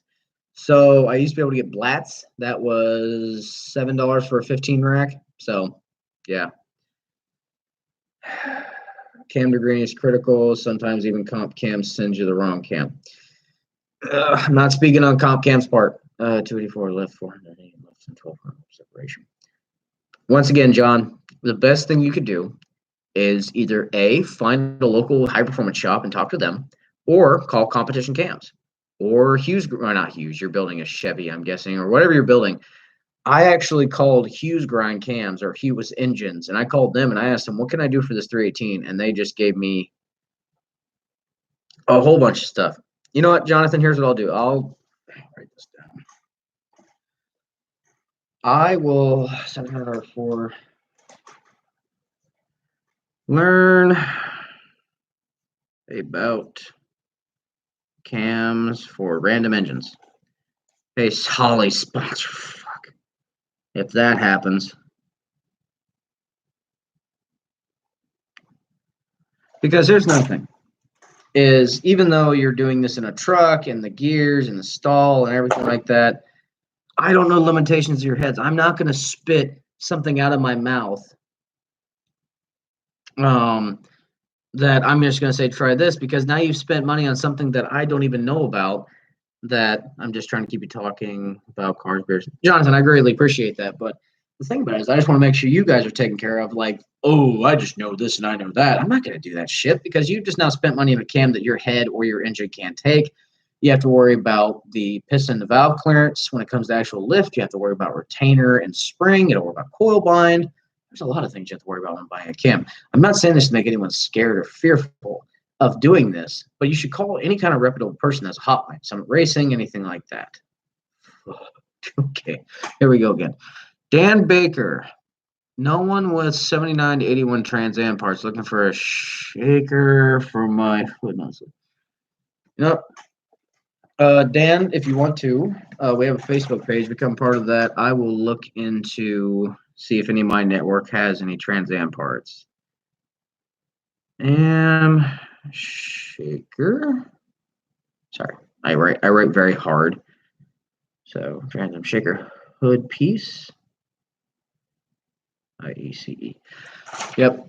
Just go on to the Facebook page and oh, hey, look at that right there. Midnight Mechanics got you. Let's see here. It would be nice if these performance companies would support diesels. Gotta go with third-party source. Have you looked up Fire Punk? Also, Midnight Mechanic, DD Delta Delta Diesel. So DD Diesel of they're either Circleville or they're technically Mount Sterling. They do, just type in DD Diesel Performance. They'll be able to hook you up with parts like that and talk you through some of the stuff. Fire Punk with transmissions in Columbus. Jonathan, best American car of the 80s. Ooh. In what aspect, may I ask? We talking like race car? We talking like just all in good general? Because it's not going to be a Corvette. I hated the 80s Corvettes. They're ugly. They're slow. It's sad that in 1977 and 78, the fastest production vehicle was a Dodge pickup truck, which was the Little Red Express, because they found a loophole in the emission standards. So that's how Little Red Express beat out even the Corvette in 1977, 78. But I've always had once again, wagons. That's always my soft spot. It always will be. So not picking a wagon. I have to say the Buick GS. Like those were like if I could own one, I'd be happy. Or a GSX, the experimental. The Buick Regal GSs or Grand National ugh, the Grand Nationals, I love those. Got it. Don't want to deal with dealers trying to sell off long blocks. No, he's an independent company. He's his own entity. So DD Diesel, check him out. Uh, yeah, I'd have to say the Grand National. That was probably the best car of the '80s. I didn't like, even though the Trans Am was a kit car and all that shit. I didn't like them. I have to say probably the Buick Grand National. That was probably my favorite of the '80s, even though I was born in 1994. But you know, I'm an antiquated human being. Did you? That's awesome. That's around me. I'm about to check that out. Okay. If I put a 6.9 IDI in a Dodge truck, would a Mopar guy take me in the cornfield and choke me with a spark plug wire? No, not anymore. You should see the build on my grandma's Pontiac Grand Prix. I'd like to see that, John. Send me some photos. Send me a message and some videos. I'd love to see that. Um, no, not anymore. I mean, if you want to go through the headache of putting an IDI inside of that Dodge, all power to you. But we'll go to car show hop and we gotta film these. We will. We'll see. We'll see. No, they shouldn't choke you. Like people are putting small block Chevys and Dodge. There's a guy. I'll tell you this. Like, if you want me to promote your channel, like, or say anything about your channel, let me know. I will. That's fine by me. But I had a guy that came on here one time, and I was talking about Shelly's build and everything like that. And he said, "Oh, that's nice and well. I'd love to see what the 318 does. It's probably not going to make as much as my 1975 W250 with an LS swap that's on my channel.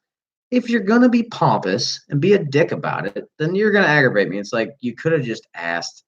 Like, "Hey, man, I got a 75 build. Can you do this for me?" Sure. 1975 W200, blah, blah, blah, blah. It's like, God, come on. Okay. Pennsylvania, but they have a beer that's close to my hometown, Southern. Okay, hold on. Write that down. Southern Tier. Southern Tier. 2 times. IPA. Yeah, I keep a legal pad with me all the time because I forget shit. And I'm not going to keep whipping up my phone. I'll put a Cummins in a Dodge. Okay. Dodge makes them, Cummins shakes them.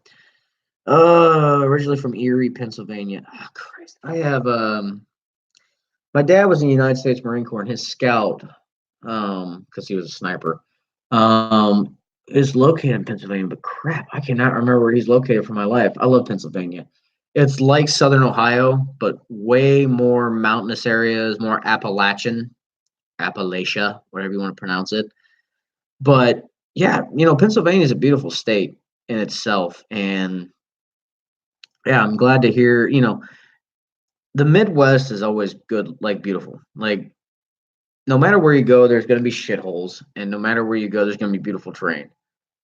It's just different, multiple things. If you guys don't mind, real quick, I'm going to take a pee break. 1 second. Hello. I'm doing a live stream right now. You? Oh no, you're fine. What's that? Yeah, I was trying to figure out how to.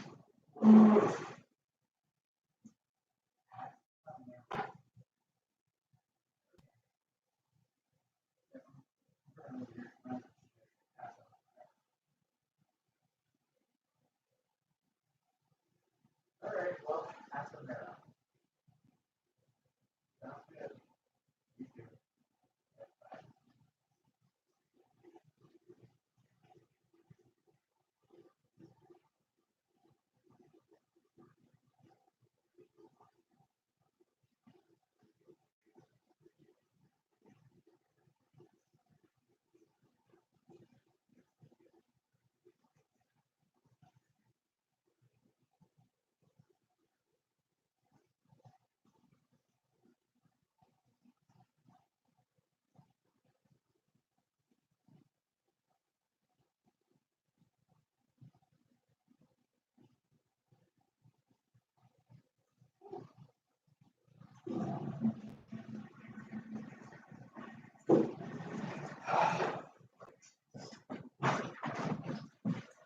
Sorry, I'm coming. I'm back. Okay. Sorry. I had to take a quick leak. Yeah, Scott, Midnight Mechanic. He can be a hoot and a riot. So let's see here. Put a Cummins. Put a John Deere engine in it. Yeah, the problem with the John Deere is that you'd be going so freaking slow. I mean, damn, man. Also, like, Jonathan, that is hella sweet, dude. That is awesome. Oh, another channel I watched from earlier is the 24 Hours of Lemons channel. Love watching that shit. Oh, Dick. You've never seen it. Fuck you. You don't know. Yeah. I know what I got. It satisfies the many. If you're building a turbo engine, for the mountains, supercharge it. Hey, Anthony, Doctor, how you doing? Doc Sparks, everybody. Doc Sparks Gaming. Talked about him earlier. Make sure to go check him out. Let's see here. I'm building a 1971 Buick for a buddy drivetrain and suspension. I hate I hate this car. Fantastic, Doc. I'm glad to hear. I actually just got done talking about you, and we talked about your video that you were doing for Magic. I actually brought Mara up too. Or Mara. Just got art for business cards. Fuck yeah. Fuck yeah. Hold on. Hold on, Doc. I hate this car after 3 days. I mean, yeah. And the thing about the 71s, those things are mammoths of cars. They're heavy. Let me link. Let me link. Link what? What are you linking? The problem is I can't send it. About to say, hold on before you send that, Doc. Send it to me on my Facebook so I can look at it because I can't move out of there. Yeah, BOP. What beer are you drinking now? Sorry, hold on. Where did I put that can? Nope, not that one.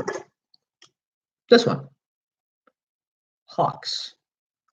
Doom and Bloom. This is all Brewdog. So everything I grab a hold of besides Miller is Brewdog. Check them out. They're from Columbus. They started out really tiny, and now they're huge. Yeah, Doc, please send that to me on. Hang on, I got it. Hold on. Un momento, por favor.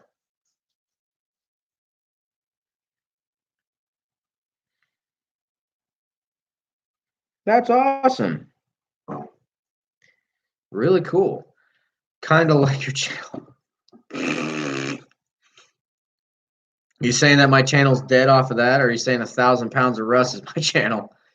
Brewdog started in Ireland or Scotland, but really?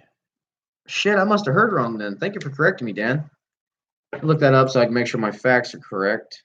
They're big in Columbus. How about that? I apologize if I said that wrong. Fact checking right now just to make sure. I mean small, then growing huge. Thanks. Scotland? Okay. See, the thing about it is I like talking to people like this. I did security for them one. Okay. Thank you, Doc. See, that's why I like talking to people because I rather be corrected than pretend to be something that, like, oh, yeah, I know this and that. Then fuck it up. And someone goes, you've been saying this for how long? Lots of dudes in kilts. Yeah, top of the morning to you. Yeah, I know it's Irish. Your channel is growing. Is grower, not a shower. Oh, grower, not a shower. Ha ha. I'm part Indian. Did you know that? Hey, you're funny, Scott. Yeah, I'm also part English and part Irish. That's why I hate myself so much. See if anyone gets that joke. What? My girlfriend's giving me shit in the background. Oh, good. Only reason I know this is because I worked for. Really? Oh, okay. Denite signs? Dude, that's badass. That's why I like talking to people, and that's kind of the reason, too, I wanted to start this YouTube channel. Thank you.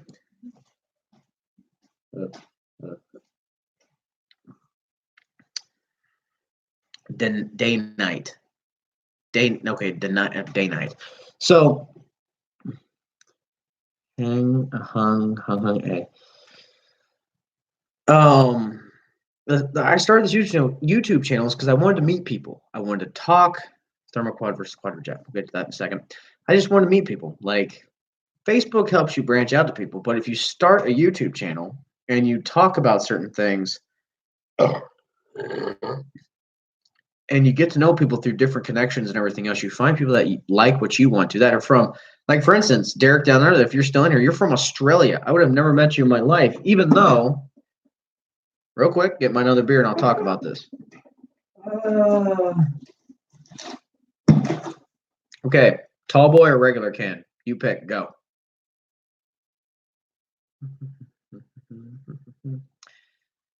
I refill, Confederate Rooster Bill goes on Bill, give me two. I'm high on caffeine. Caffeine in the thermos at the ready, actually. Good. Tall can, too big. All right, Doc. So, our next beer, and the reason I said this because of Australian. So, the next beer is the Brewdog Lost Lager. Dry hop Pilsner. Nice and cold, thanks, cooler. Brewdog has their own tail with shower. Yeah, I've heard about it, and I unfortunately can't afford to go there. But so the reason I said something about meeting people from Australia. So one person I want to put a plug in for is for a band, Antamera. They're from Columbus, and they're a heavy metal band. And their lead singer I actually got to meet before I went to one of his concerts through a friend, mutual friend. And I got to meet his girlfriend. And yes, Antamera. I'm actually going to watch them in Mansfield tomorrow. But I got to meet his girlfriend, and she is like a great person, absolutely fantastic. And she is hardcore from Australia. And like I actually got to learn about a bogan, which is redneck in Australia. So we got to talk about things. The thing that threw me the most was that their top shelf vodka, that absolutely threw me through the ringer, was that their top shelf vodka was Smirnoff. Not flavored, nothing. Just Smirnoff was their top shelf vodka. And we went to a local bar here in Circleville called Toodles, and I know most of the bartenders, and I know the owner as well. And we started chatting, and I knew that one of the bartenders had a degree in what to hear had a degree in international law. So we started talking to her, and she started letting her smell and taste some of the. Granted, I paid for it because I want to make sure I'm helping local, but I want to make sure she was only for a week. So I wanted her to try it, and she fell in love with this stuff. I mean, she was like, "Oh my God, America has everything." And it wasn't one of those things like pump up America, cool. It's just like, I'm glad you got the help. If their drummer is Shane Valentine, I know who it is. I went to high school.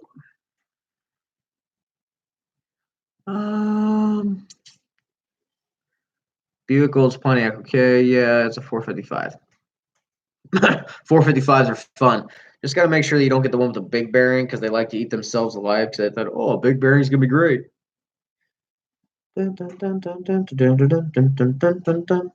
Sorry, I'm on. My phone is moving very slow. Shane. No, I did work with Shane Valentine. I should have known this. I worked with Shane Valentine at Walmart. He's not actually part of Antamera. Okay, so let's see here. I had a zip tie moment yesterday.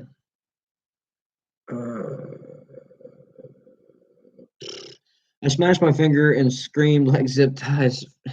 It does in this video. That's awesome. You could probably do it from the casting numbers because they called them the Super Duty 455s. They were known for having big bearings and having oiling issues, and they also had the SD 400s that they thought, oh, this would be great to have a bigger bearing in there. If you watch if you watch Markiplier, you will know this. Frames. Yeah, that's a fishing simulator. That's a lot of stuff. They're fun. You know, Jacksepticeye, Wade, Bob, all them. Love them. Best factory carburetor. Shit. The problem is that some of the Hemis and some of the Chryslers actually came factory Holly, so Hollies. I've always been a fan of the Holly style. I don't like the AFBs. I don't like having to take the hat off to fix it. Confederate Rooster, I got a BOP trans interested very cheap. Yeah. So if anyone doesn't know the difference between Chevy and a BOP is that the BOP has two bolts on top that make kind of like a U. So hold on. Hold on. Nope, need another page. Damn it. So BOP's bolt pattern is one bolt here and one bolt here.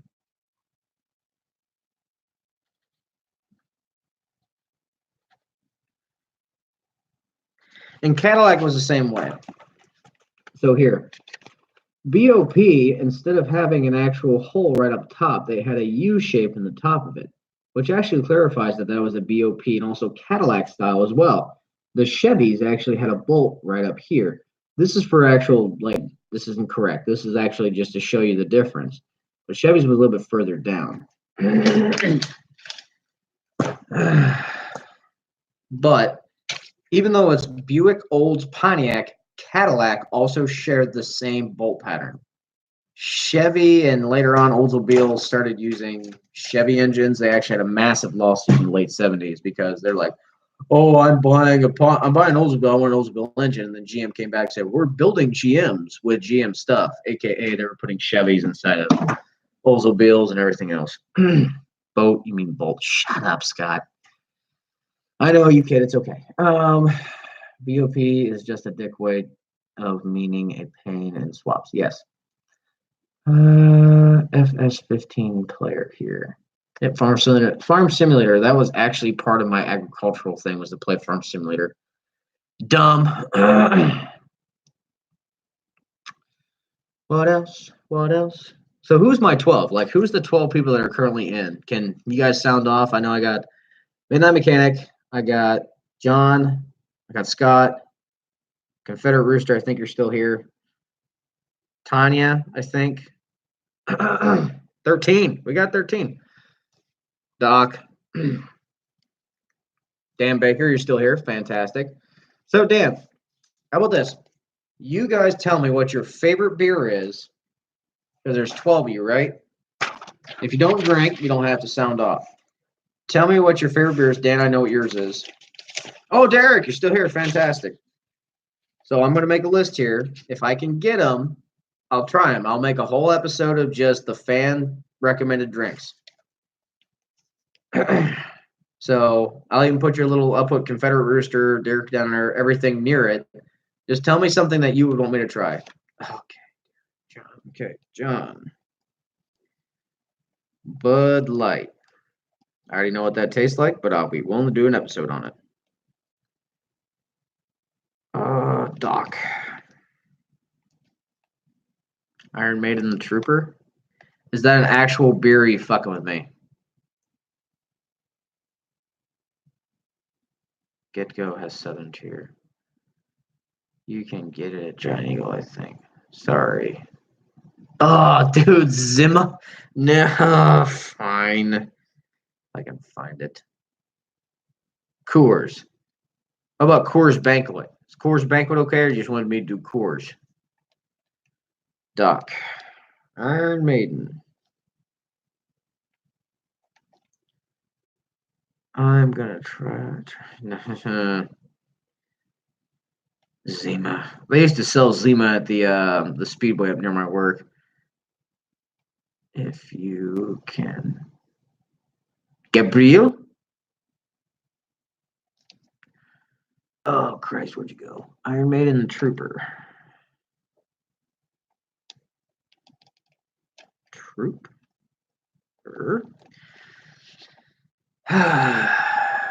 Did they make? Yeah, they do. They remade it. It's gonna be a pain in the ass to find though. CR Confederate Rooster. Sorry, pen's being shit. Coors. Okay. Midnight. Mechanic. Zima. It's Okay. Uh, duh. Of course Amazon has it. All right, I got four. Bud Light, Iron Maiden, The Troop, Coors, and Zima. Anyone else? Come on, come on, come on, come on, come on. Hold on. You know what? Hey, Dan, you're going to get a kick out of this. So remember I said, oh, yeah, made in Columbus? Born in Scotland, brewed in USA. Boy, I had a dumbass attack on that one. Okay. Confederate again. Oh, no, that was Mechanic. Best cartoon. Hold on. There was a beer in Louisiana called Skunk Piss Sally. Hold on, I gotta write that down. That's a fucking cool name. Skunk Piss Sally. Louisiana. Best cartoon? Oh, shit. I was a big fan of Ed, Edd n Eddy. Ed, Edd n Eddy, Tom and Jerry, King of the Hill, Family Guy, Simpsons. Anything after like 2007 was trash. I'll have to go to Erie and grab my favorite. Erie Railbenders? Dan. First off, Dan, did you say anything else besides the Railbenders? Bring you some. Hell yeah, I'll pay you. Like, I'll pay you to do that. It's no problem, Dan. Dan Baker. Crap. Dan, did you actually see a beer? Am I losing my freaking mind? Go ahead. Southern Tier. That's it. I was trying to write that down. Southern Tier. Southern Tier. Now, is that the actual name of the brewery, or is that screw it? Watch the tram.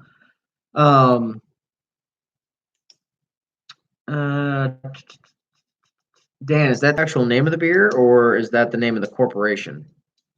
Southern Tier. Squidbillies was funny. Like I like a bunch of cartoons. Like I have no issue with that. So,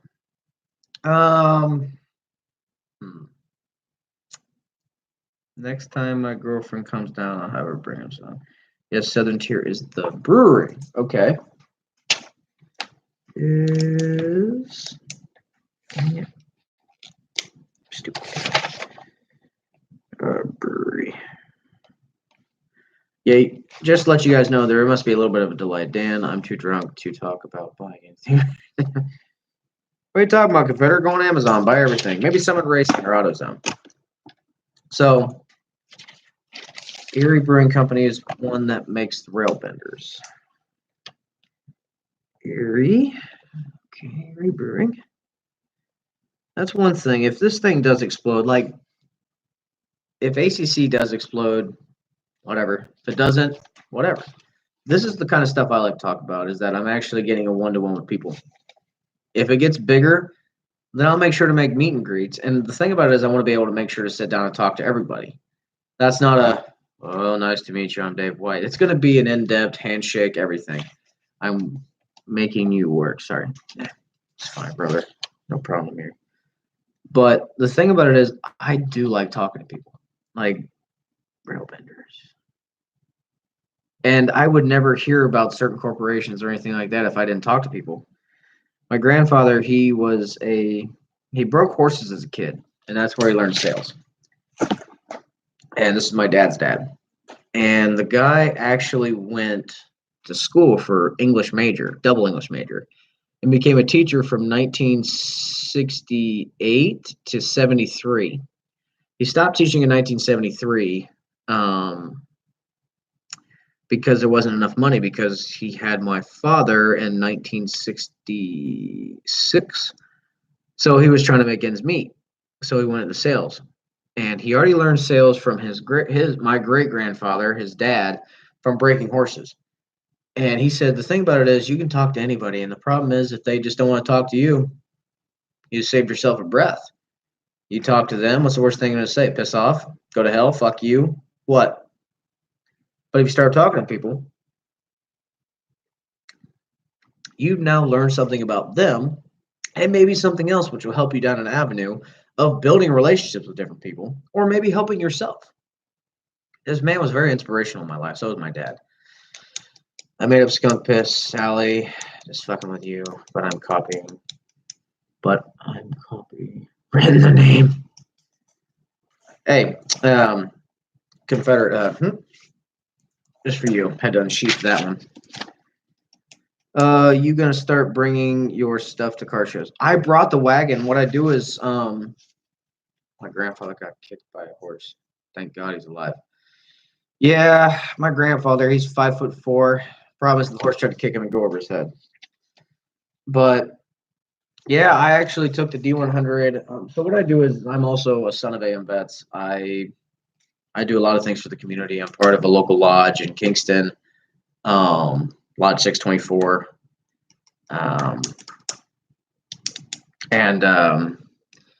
The problem is that with the Sons of AM vets, if you're part of Ohio, what I try to do is I try to do car meets, not car shows. I did one car show and I'm doing another one this year.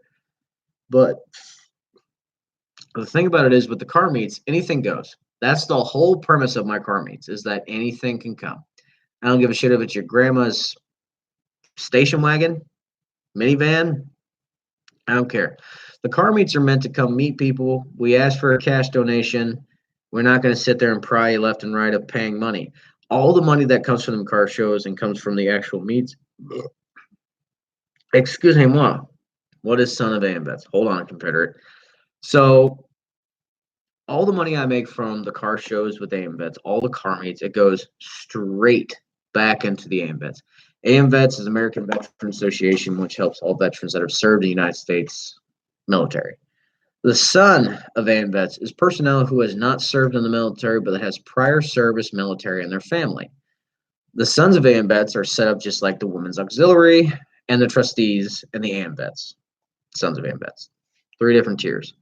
So we're all in the same common goal of helping build the AM vets and helping veterans. Isn't that American Legion? No, American Legion, AM vets, and VFW are Veterans of Foreign Wars. They're all different. And the Moose is different. And the Lodge is different. Nice hair, bro. Think that better, my pretty. But I'm a son of AM vets, and that's how I joined. Even though I can join the VFW because my father served in, I don't think he was in Desert Storm, Desert Shield, but he served from, oh, Jesus. 85 to 90 was his terms he served. But all the money that I do with that, thank you, Jonathan. Cheers. But everything I try to do with the AM vets is just to help push money back in. I was under the impression that they related somehow to the Freemasons sponsor the Americana show. Well, so the Freemasons, they're not part of the AM vets. The Freemasons are their own entity. And I'm part of that, not the Amanda one, but the Kingston one. Do you like my comments? I try to keep fun. Yeah, dude, comment whatever you want. Like, I'll try to read every single one. No, but the Freemasons is a different thing. Freemasons, AM vets, totally different organizations. Nothing like that. But yeah, just we're all out to the same. We're all out to do the same actual duty of helping the community. But the AM vets helps worry about the American veterans. The Freemasons worry about other things in the community, helping with special needs, and they also help with anything. Schools, like sponsorships for schools, anything that has to do with stuff like that. Just they both help with scholarships for high schoolers, and they both help the community as best they can. Questions, comments, anything? I'm here to listen. Just so everyone knows, the beer I'm currently drinking is the Brewdog Lost Lager Dry Hopped Pilsner. Really good. It really is. It's fantastic. Different color compared to the first beers. Am I right, gentlemen? Derek, you still hanging in there? Confederate, you good? Dan, you all right? Scott, Jonathan, Tanya, Smalls, Heidi, you still floating around? Just type in the comments. There's vice grip because just bleep bloop. So if you're a son of a vet in any way, can you be part of the Sons? Yes, you can. You have to go to your local AM vets wherever you're located, and you have to. It's 35 in Ohio. I don't know what they charge in wherever you're located. Um, Wherever you're located. Sorry, hold on. Oh, had a burp. So wherever you're located in the United States, you have to pay a yearly fee, or you can buy a lifetime membership, which is way cheaper. I mean, you pay $35 a year, or you pay $357 for a lifetime, and you go off of that. No, I'm not here. You're such a jackass, smart ass. But I'm glad you guys are hanging around. Like y'all are troopers. Everyone that's hanging around. So far, the people that I've where's my pad? The thing I've mentioned so far for people. Once again, I have this written down. The coffee I'm drinking is Silverbridge. Shit, it's summer. It's the same one I drank in the last coffee caffeine episode.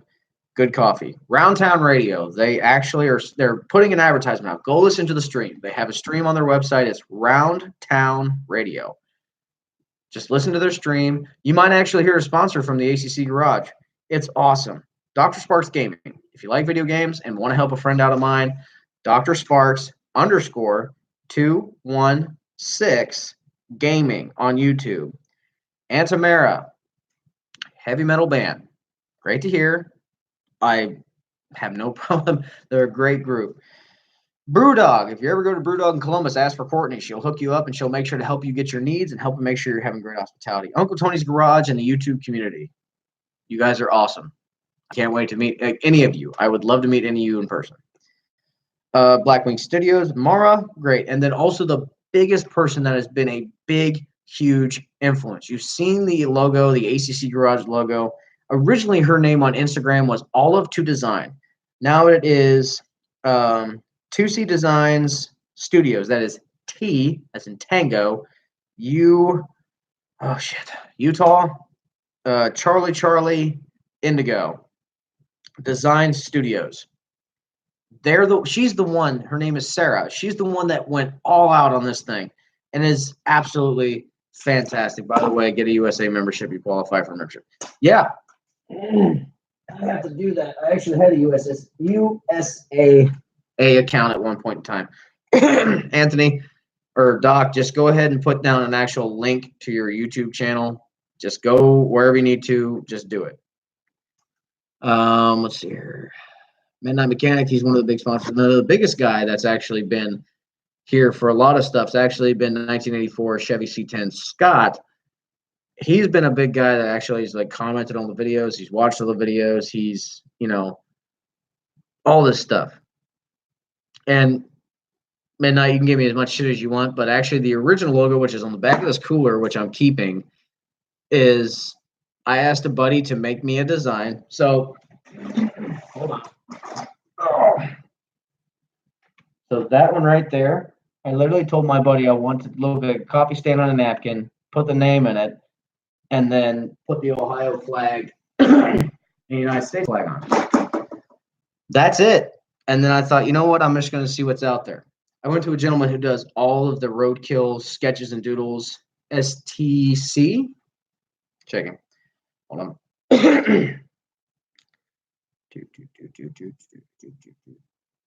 Thank you, Doc, for sending me that link on Facebook. So sorry, guys. I'm like an old man with technology.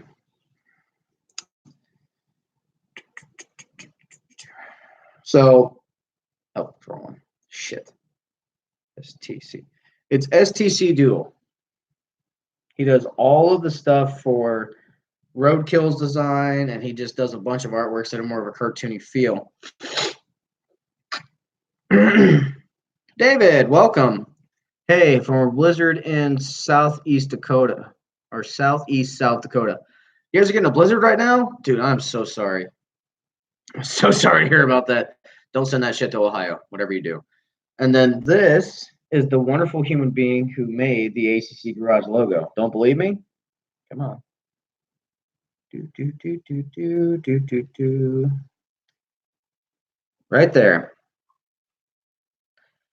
I even sent her a custom shirt with her wonderful work she did to it. I was curious, since my dad doesn't really associate with these orgs, keeps it to himself mostly.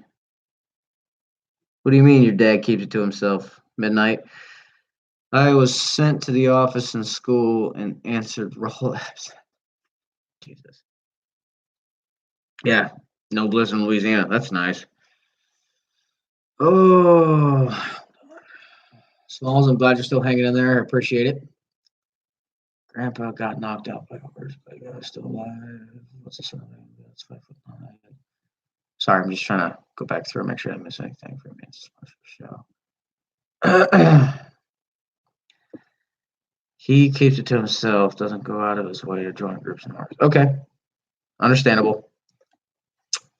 Thank you for answering that, Midnight. Let's see here. Hey, Blizzard. So, hold on. I'm kind of curious. Sorry, I like to check my sub count every once in a while. Next time I'm gonna hype you up.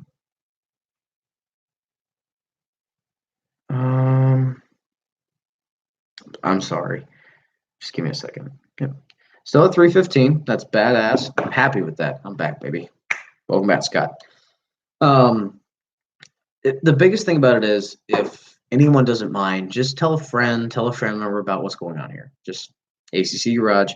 We're gonna get more heavy into automotive and stuff like that. Like, it's just been, I've been trying to save money with doing things here and there. The coffee and the alcohol ones are so easy to do. Sucking one's own dick. Yeah. Okay, we're good. But the thing about it is, word of mouth is the biggest actual advertisement that you can actually do. It'll kill you and it'll make you. And you can thank me for 60. 60? That's bullshit. It was only 30. But I do thank you for actually pointing that out. That was actually a good thing. Do you actually have a link to them in case anyone else wants to kind of help with their numbers or anything like that? If you're a numerical kind of person when it comes to YouTube, it's okay to like it in the beginning, but it means nothing. Just to see people, like, I could have 0 subscribers, but if I had the conversation with every single one of you people, I'd be happy. Once again, I like talking to people. I'm not a kind of guy that's like got a hidden agenda, like, at all. He's gonna make $1 million. No, hell no, I don't care. I make enough money with my job right now that I've got my house, I've got my garage, and I've kind of squeaked by on projects, but I'm not out for the money. I just made this to help. It's best to wake up with Folgers in your cup. Folgers is actually made in Ohio. I fucked up and thought it was something else. So check out the latest caffeine episode.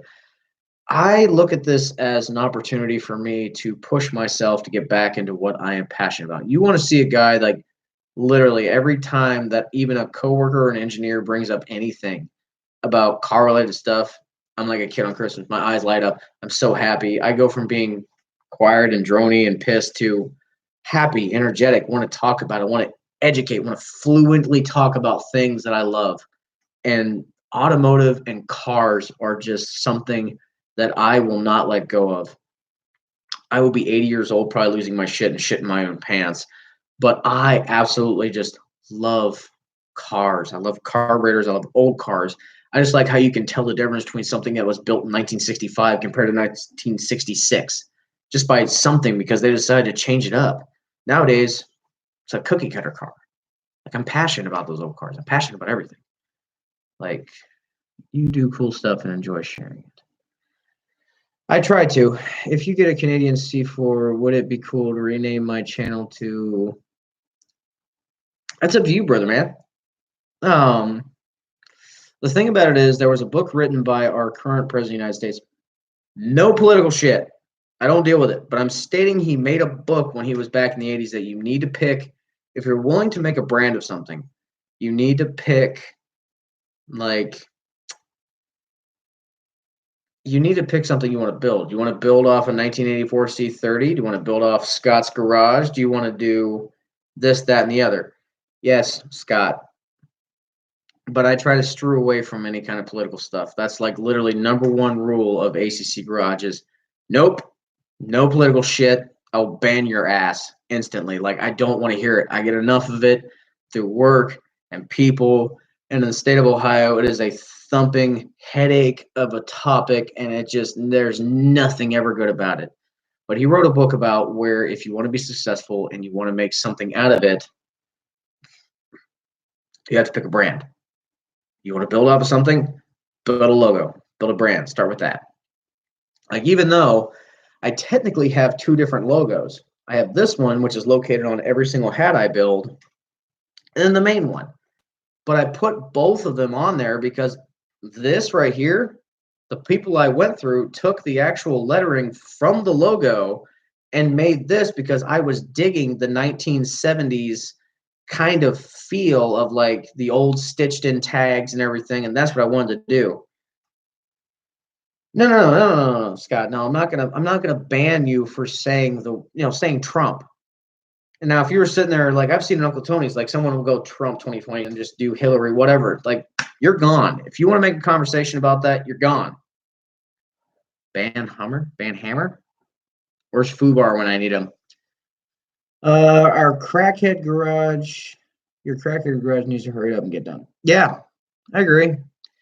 But that video was shot a while ago, and no one wants to watch it. Like, I've been trying to get, the thing about it is I've been trying to do what I like to do, and I'm trying to appease YouTube. Like, I really would like to get monetized just to get it over with. Because after monetization, it helps flow to different people. It helps go to more people and branch out. I don't care about the numbers. If I had 1,001 and I got to meet new people every single day and still talk to the same people that want to talk about this shit, awesome. Confederate Rooster 2020. Right on, brother, man. Cheers to all of you. But, okay, I hate diesel. I like Crackhead Garage. Well, it's after I burn the house down, it's going to go to A.C.C. Garage. It's going to be affiliated to me, but until that house is gone, I'm done. It's going to stay Crackhead because it was a house that they ran heroin, crack and cocaine, and just ran all of this horrible shit. The thing that made me so mad about this house, was that I carried out 375 bags of trash because it was cheaper for me to put it in my regular trash, which was they can take 10 bags a week. It's fine by me. I got time. But it was kids' clothes. There was a shit ton of kids' clothes. I'm like, you gotta be kidding me. There was kids in this environment. Like, no, like, it doesn't help. Dan, hell of a guy. I probably won't do that to you because right now it is only digging and roof work, and nobody wants to do that. Okay. Just ignore. Dan, if anything, I just want to meet anybody that wants to come down and drink a beer. I'll come up. It doesn't matter. I work in Hilliard. Like, F me. But I just want to meet people. Like, I'm okay with, I was in Lima for 3 years, and every weekend I would drive to like Athens and Circleville to anything. Like, I would go anywhere in the state of Ohio. I even drove from Lima to Mitchell, Indiana. That sucked. Absolutely blew. And I I don't mind driving, but when you drive 45 minutes to work one way every day, it gets tiring. I like Crackhead Garage. Okay. I just want to appease the masses. Like, I don't want just one person saying I like this and then 20 other people saying I don't like this, because then that's the different ratio. I know 20 people, that's 10, kiss my ass. I don't have 20 digits right now, and I'm not kicking my shoes off because they're comfy. I just ignore the politically correction on my channel. It's just trying to divert the bias. Okay. Circle ain't that far from me, Scott. I'm sorry, Dan. I greatly appreciate it. Like, it's awesome to hear someone that wants to be willing to help, and it's bitching. Like, it's awesome. Like, that's glad I'm glad people are willing to still help. I'm raised on the old school ways. Is that I want to help people as much as I can, but at the same time, I, with me, I don't sit there and go, all right, pay me. It's more like, you got pizza and a beer? Cool. If I get the respect from people, I know that they valued my work. But if you're going to be an asshole about it, then that's the only time I'm going to work with you. I'm done. Like, I'm done. I'm not wiping my hands out. Done. Okay. Let's see. Okay. I don't care much for talking political. As a guy that has a Confederate flag, I see enough political stuff in one day. I don't drink Diesel Fuel, Jonathan. Van Diesel? Let's go digging. I wouldn't. I'd say I want to do that. I don't like Vin Diesel. Pick my butt up when these car shows pop up. Got to get that footage. Even I have a hell of a time getting the footage.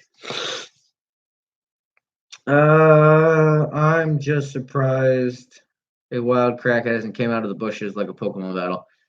Waiting for it. Hasn't yet though. I've been working on a 69 C10. Dude, that's a badass body style. I actually owned a 72 GMC, and even though it was a money pit, garbage, rusted out piece of crap, I still miss that truck. It was nicknamed Pooch because we put a 289, 283, whatever the Chevy is. My brain's dying. But, sorry.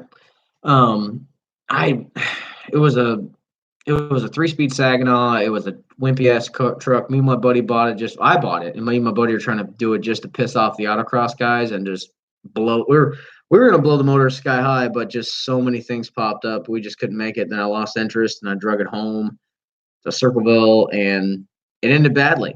It was shit. My dream car. Oh, to be honest, gentlemen, I don't have one. There's so many cars I would. Her name is Charlie. Like, there's so many cars that I love. Like, so many cars that I love. Just the actual pieces and parts, just different tail fins and different tail lights and different front ends, and just there's so many cars that I just am intrigued about. But if I had to pick one one car, it had to be a '69 Roadrunner, 426, 4-speed, convertible. Oh no, hardtop, vitamin C orange, black racing stripes. My grandfather owned a 383 4-speed car, and he says that's the one car that he absolutely loved, but he sold it because there was no power steering. All right. 69. I got my 92 car in Atlanta. Well, I was up there. It was on Facebook Marketplace. Found a Firebird talking to this girl. Firebird turns out she is like me. You're an amputee? Oh shit, brother man. We became friends. Channel's inspirational. Hold on. Made a friend, Mike Haggerty. Fantastic, brother man. When they hillbilly cabins done, my flag will fly high. Hell yeah, Confederate. Let's see. Have you heard about the new Bad Boys movie coming out? Yes, with Martin Lawrence and Will Smith. I'm actually going to be wanting to watch it. I still have not watched the new Ford versus Ferrari. I'm really wanting to do that shit, but you know, just haven't had time yet. Okay. Dream car 63 Chevy Impala. Good choice. Ours is named Gemini, and we love that body style. My Dodge's junk rod sucks. Yeah, it does. A.C.C. Garage. You want to build a third gen Camaro dirt track car from Colorado hill climb, and my junk ass 305 with me. That's a lot of work to do that hill climb. Got to go. See you, David. Thanks for the shout out, buddy. Doc, good night. Nice talking to you. Have a great night. What's your favorite motor? One second. Your channel's inspirational. Thank you so much. Um, I'm just a regular Joe, man. I mean, it's funny because Junkyard Dig said it best when someone asked him to sign their dashboard. And he said, I'm just an average guy. Why would I take up that space? That's the same way I look at it. If you want me to sign something, just I'll do it. But I rather, someone that's, we're all the same people. We just are out to inspire people and do what we like that other people like. That's what we do. But I don't want to ruin a dashboard if someone says ACC Garage or Dave signed it. I'm just an average guy, man. I'm the same as you. I'm doing what I want to do. And I'm going to do it either way. Okay. Screw it. Gran Turismo 2 is streaming tomorrow. If your ass is up, yeah, I'll try to help you midnight. I'll try my damnedest. I'm broke too. That's why I do budget builds, is that even though I could literally take my credit card and put myself in detrimental debt, I don't, because I like the challenge of finding ways to save money that are not going to kill me. Yeah, God, I'm not saying you're a test mechanic. Is that I like to find ways that I can rework something that no one wants to actually help me. And I enjoy that. It's fun. That's the 318 build pretty much, is that what can I do to this for cheap that'll make something great and be efficient? That's what I like to do. I don't watch many movies. Redbox, go try them out. I've got a 92 Camaro. 2, sign me a blank check. I got a blank napkin. Want a blank napkin? Sign you a blank napkin. Yeah, lost my lower left leg in a motorcycle accident. Some high as fuck guy in Whitehall, of course, pulled out in front of me. I dumped the bike, put the car, pinched my lower leg, stayed wild. Sorry, brother, man. Unfortunately, I don't ride motorcycles, but I always try to be a guardian. I try to be a cager because I've done a few more. I've done one motorcycle run, but whenever I'm on 270, that's the main thing that I do when going to work. Is if I see a bike, I try to be kind of the guardian angel. I'm not the little bike gremlin that people put on there, or gremlin bell, if you know that juju. But I try to be the person that keeps enough distance in between the bike that a car can't squeeze in there, but enough to have a sure distance that I can make sure that that rider, if they do have a mechanical failure or a blown tire or somehow, some way,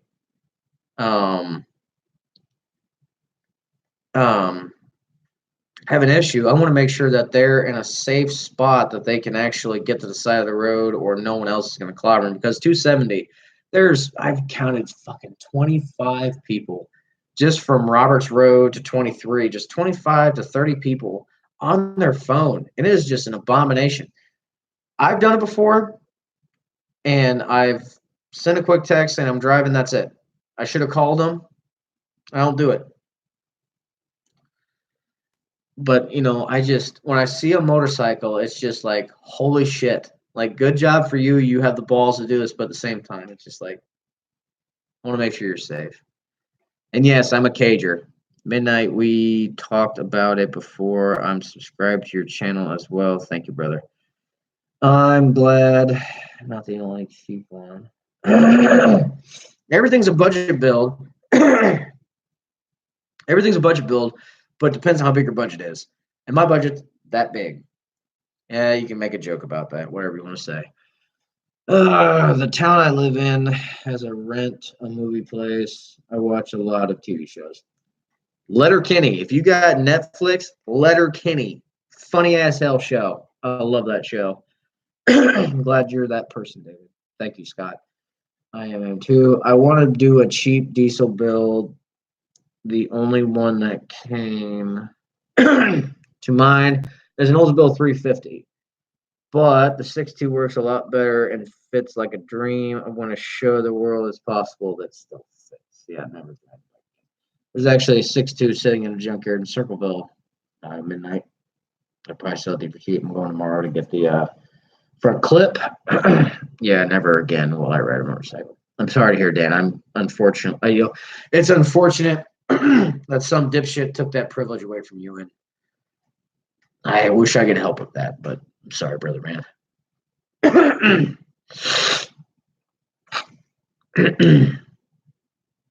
What is a what? Be sure to like the stream. John, thank you for just doing this. Like, thank you for reminding people to like it. And unfortunately, likes help with the algorithm a little bit, but at the same time, it's just like view time and people watching it and subscribers. It's a numbers game. YouTube wants to put people on their podium because those are people that people want to watch. Now, if you said to me like, Dave, we'll watch you if you just change this little thing. If you told me to do a dramatic change, I'm gonna tell you to piss on. Just get away from me. Okay, sorry. Good night, big guy. I'm going to eat and head to bed. John, good night. Thank you for your support. I'm glad to see you on these. Tell your friends, tell your family, and have a great night, brother. Eat well. Hope it's steak. Here, got lit on fire once. It was fun. Yeah, I've done that too. It's not fun. I get lit every night. Yeah, alcohol, great thing. Rather be that kind of lit than on fire. I'd probably rebuild the injector pump and sell it for cash. I don't trust junkyard blocks. Well, different strokes for different folks. What's a junkyard block? A junkyard block is a block that's found in a junkyard. Can you grow a pair of great looking tits for the sake of the channel? I eat cheeseburgers. I already have a set. Good God. Like my Lanta, no hair on my legs. Gift and a curse, I guess. I have one more beer, don't I? Oh, I got two. Shit. Okay. I'm slacking. Oh, Scott, you stay until 11 my time, 10 your time, or what's going on here? Or are you going to the stream stops? 12 people, like 13 people, like holy cow. I'm just glad there's still people that's no, I'm not going shirtless. I'm just glad there's actually this many people that are still here and interested. Heidi, are you here? 9:30. So you got 2 more minutes?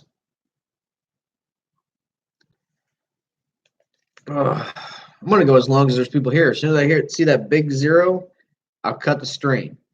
But until then, I'll keep going. I'll take that back. If I see one person left in here, then I'll cut it because I know midnight will make me drag this on until 4 a.m. Pardon me. I don't mean to be a pig on YouTube, but it happens. How about this? For shits and giggles, let's flip the table here. What is your guys' dream build? What would you want to do? Junkyard block is one not to be trusted. Oh, thank you, Scott. I know that you're not trying to dig on me, but yeah, no one wants to see this. Like, frick. 13 people. Okay, I changed my question. I'm sorry. Like,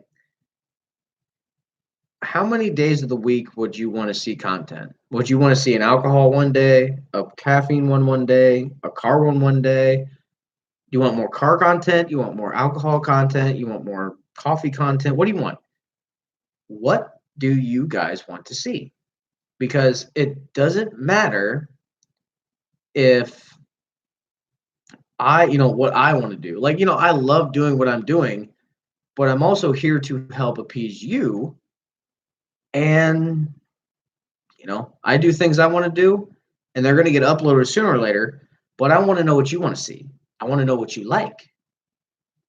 That's my audience. I can't sit here and do the same song and dance left and right and hope that everything changes, because the actual definition of insanity is doing, damn it, Midnight Mechanic.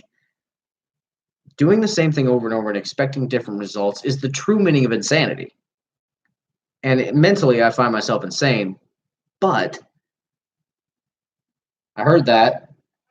My girlfriend chuckled in the background when I said I'm insane. So We know it's time consuming, but more than one video in a week is appreciated. Mix of cars, trucks, beer, and caffeine. Engines, engines, engines, engines. I like seeing junkyard videos. Okay. Would you be okay with 2 a week?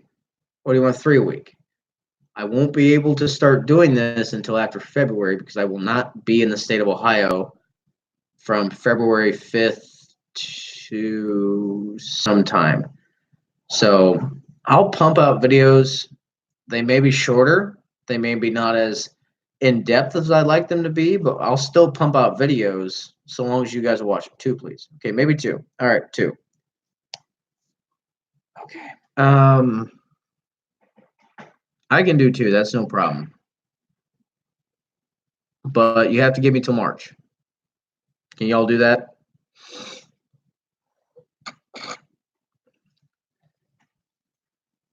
I suck with live streams since they're so much easier to game than trying to make content. So yeah, 2 would be great. Thank you, Dave. I love junkyard videos. Now I got mixed reviews on the junkyard video that I recently did at Wagner's. Richard, hey, I haven't seen your comment yet. Whatever brings revenue to the channel, you can probably tell by the watch and the content. The problem with that, Richard, is I don't get revenue until I'm monetized. And even if I get revenue, oh well, I don't care. I'm not in it for money. If I was in it for money, I wouldn't be building junkyard builds because everyone wants to see like the roadkill style of, oh, look at this Holly carburetor that magically appeared. I'm not digging on roadkill, but they have way more, connections and different things left and right. If they said they need something, boom, it's there. I'm not willing to dig myself a hole in credit card debt just to make someone happy. I'm sorry. I can't do it. I literally cannot do that because I have other obligations. So if I get to the point where I'm financially sound, I'll do bigger builds.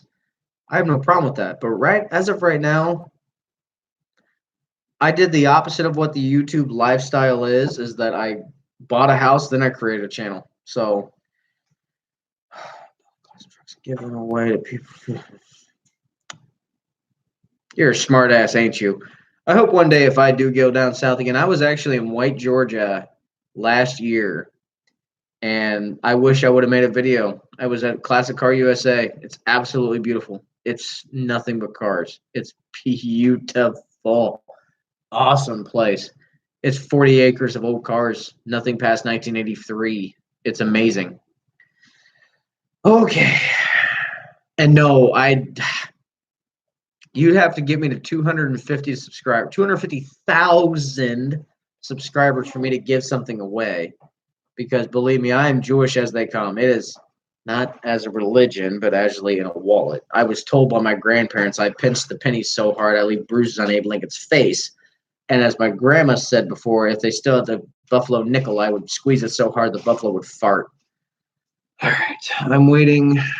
I'm wanting the connection Patreon dude. The connection dude. I want to make one. Huh? 12. So, sorry, my girlfriend was asking in the background, but I don't think I have enough for the Patreon. Like, I don't have bonus content. I don't have anything to me, I think about it when people look at this, like, I think to myself, do I really want to fucking watch this? Like, I know it's me and I know it's the person watching, but I've seen so many different YouTube things. Like, do I really want to watch this? Am I trying to make it about me? Am I trying to make it about a car? What am I doing? Like, it's always the process of I'm trying to learn what my audience wants, and you adapt and overcome. That's the way I've seen it. And I'm not going to go from budget builds to full out, like, blasphemy almost, like just building shit left and right. Could I do that? I'd love to. Not for this. I want to stick to the dirt, grassroots, cheap as hell kind of builds. And I love pushing small business. Like, I have no problem with it. I have no beef with it. Like, someone literally went out and they took something that they could do and they made a business out of it. That I applaud. Like, no beef with that at all. That's awesome. You actually went and made a business out of something that you are passionate about. So yeah, that's why I did my thing. And yeah, here's another thing. If you like the live streams, I can do them more often. I can do them once a month. I can do it, if people are actually interested in the live streams, I'll do it. But if not, I'll do it when I hit another mile mark. Like if I hit 400, I'll do it. If I hit 500, I'll do it. If I hit 6,000, whatever, I'll do them every 100. I'll do them every 1,000. I'll do it however fast the channel grows, just to keep people going. I had a pop-up ad. That's weird. Okay, let's see here. Hold on. Yay, picture dude. Okay, I like GMs, by the way. Yeah, I like GMs, Forge, anything. I was running a Honda three-wheeler, and the gas tank caught on fire and burnt the front of my shirt. Ow. Go three-wheelers.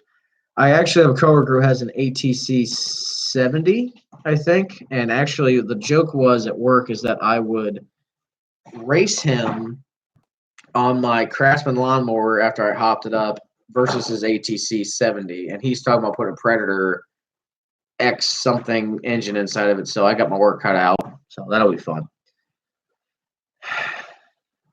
And, the thing about it is if I had as much knowledge and as much time, or not time, I gotta say that.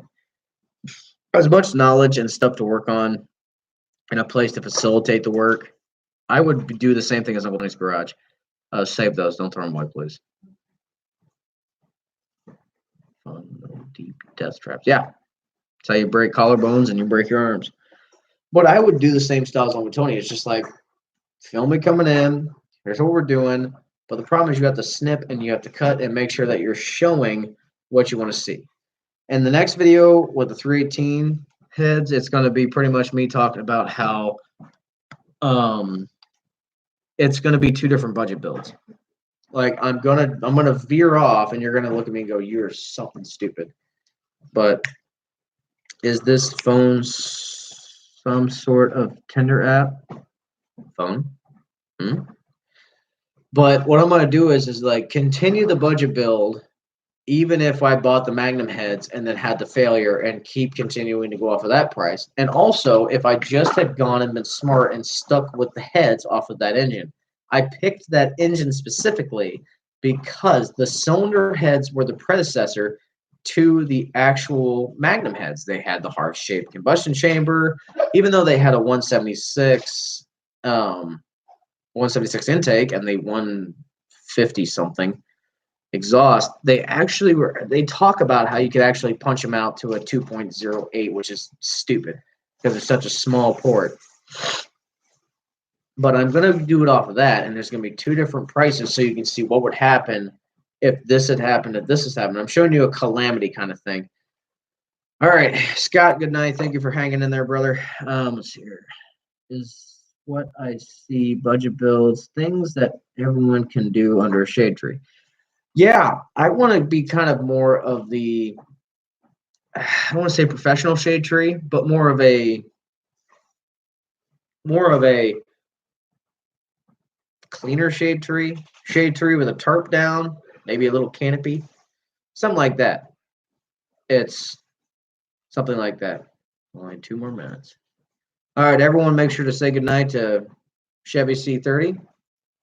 He's been one of the hell of the guys that's followed me around. Confederate Rooster, I'm glad you're still hanging in, brother. Please. All righty, who else have I not talked about?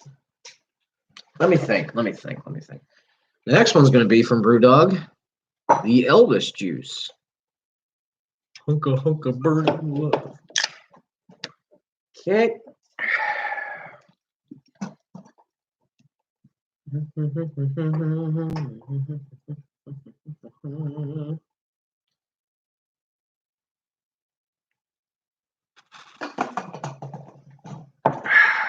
poured that terribly. I poured it like Sam. Oh my God. So this is how Sam poured the beers. That's disgusting. And it was absolutely horrible. So, just so you know. Thank you. Get yourself a girlfriend that's awesome and pours your coffee for you. Also, if you want one of these cups, I can make you one because all this is the sticker and a cup from Ollie's because no one would actually make this, so I had to do it myself. Yeah, Confederate, I absolutely agree because what budget builds teach you is to actually research as much as you can and find what works. Because there's many of people that before you have done this build, and I'm trying to find the cheapest ways of doing it. And it makes you actually think. It's not, I have now bought this part, I can put this part on, and done. Boob on a stream? No, I'm the boob. Boob right here. No. My girlfriend just flashed, so good God. I did not. What Cleaning up your mess. the hell mess did I make? Is the cool licking? I don't know. There's some stuff. Oh, okay. A little pissed. That's. God bless America. Confederate. I want to build a cheap, best $400 for a So the thing about it is that with my build is that unfortunately I've been burned with the Magnum heads, so I automatically sent my 302 heads. 302 is a casting number for the Mopar 318s. The Mopar 318s had a certain cylinder head, that was made for the two-barrel 318s, and it was called a 302 head, and they were the best flowing head at the time. They surpassed the X and the J head because of their heart-shaped combustion chamber. Even though they had smaller ports and smaller valves, they were more of a modifying head to port fast because you're going to spill. Sorry, girlfriend's in the background trying to give me a frosty glass. You're welcome. I was getting there, shit. She's very bossy. You see how much foam you have in that? Okay, it's just like getting Now a chapter try apart. it. Cold. Just like my heart and hers. No. Yes. My heart was cold. I wouldn't have poured you a cold drink. No, you just would have put it between your boobs and it would have been cold. You're not funny. She hates me, I know. I've But been dating you for 3 years. Do you think I hate you? yeah.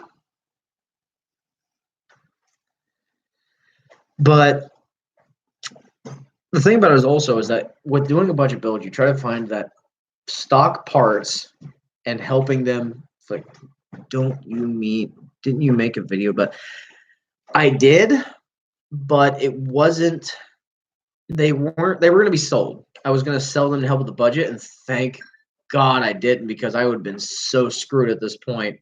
But I talked about the difference and the cons and pros between the 302 casting heads and the Magnum heads. And unfortunately, if I would have listened to my Mopar guru, I would have saved myself $140 on those Magnum heads. I paid $40 to pull them off the actual engine. And then I got screwed because they were cracked. And the machine shop, the guy does good work. I'll make a shout out for him. Like, his name is Randy, and he runs 56 cylinder heads or cylinder head. He does a bunch of machining work, just not cylinder heads. He does everything. And he was reasonable. He did a hot tank and he did a mag for $100. He didn't do a break on it, nothing else. Like, I told him, don't give me a break or anything. Like, even if I was huge, like if I was 100,000, 200,000 subscribers, I'm not gonna do, I'm a famous YouTuber. You must give me a discount. If someone wants to give me something at wholesale price, cool. No, God, if I would have sold a Mercer, I would have been up shit creek without a paddle. So do not buy off the shelf, ready to run heads. The valves are junk, and they. I don't know. I've never bought aftermarket heads. I've always worked with stock heads. I don't. Yeah, unfortunately, I don't. I don't have the money to mess with aftermarket heads. I buy Remand heads. Remand Vortex. I buy Vortex off of there. Like, if you're, if you want to make money, go out to your local junkyard and pull off heads that are valuable. Like, screw the Magnum heads because unfortunately they crack. Everyone's told me don't even dick with them. But a Magnum engine that runs, change the intake manifold to carburetor if you want. Speedmaster actually sells one. It's usually like $190. I picked one up for $157. Plus taxes and everything out the door. But it's for Magnum and LA heads. So you can make your Magnum engine carbureted like that. So if an engine still runs great without problems, you're fine. But as soon as you have to take the heads off, might as well buy new heads. Elvis juice. I'm sorry, I got sidetracked. The Elvis juice actually is an IPA flavor, not as like harsh as like an actual IPA flavor, like pine cone and pine saw, but it's got a grapefruit aftertaste. It actually is very subtle. It's very refreshing, to be honest. Oh, Dave's drunk. Cool. No, not even close. It's actually great and nice color to it, and good on the nose, good on the taste and everything. I could do that, but I have to get the Magaflex first. I don't want to build. If you have a set of heads that you're buying off, well, okay, so you're talking about junkyard heads. If it's a low mile engine, I don't get pissed, but if I tear it apart, because usually you can visually see cracks, usually. In this case, when I had the Vortec heads or I had the Magnum heads, I didn't. It looked fine, but there was so much carbon buildup and so much junk inside of the cylinder, inside of the actual combustion chambers. I couldn't see them. The Magnaflux showed that it would have ran, but it would have ran like shit. All right, hold on. Yeah, it's your Vortec heads can crack just from removing them from the block. 9 out of 10 heads. I'll be honest with you, that ratio has changed with me because I've pulled probably 20 sets off of engines, and two sets have been cracked. So it's different for me, but as soon as I see there's been an overheating problem or I pull off a cylinder head and I see like junk built up on the side of the head, I already know it's gonna be fucked. I've seen cracks that have run from the water jacket all the way to the exhaust seat. From one cylinder that's over here, and here's where the actual the coolant passage is, and it's over to the next cylinder. It was horrible.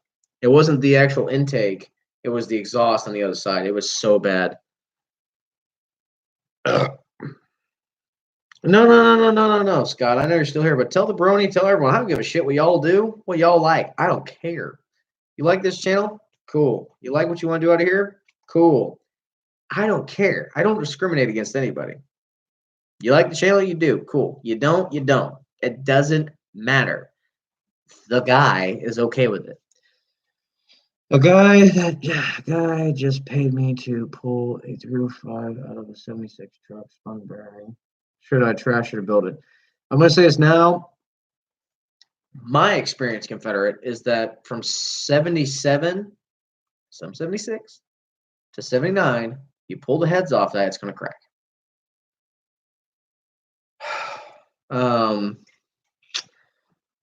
Your best bet is to pull it apart and salvage as much as you can. The 305 can be built to something cool. If the heads are cracked, go online and look for the fire. I think it's 413 and there's two different castings. They're high performance heads.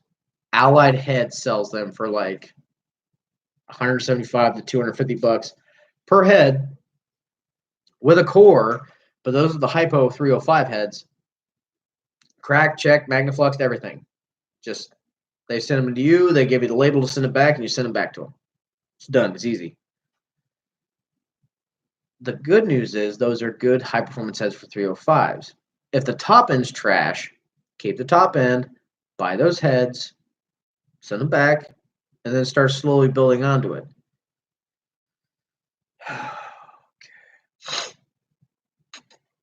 Do you have a mental list of good casting numbers? Oh, Jesus.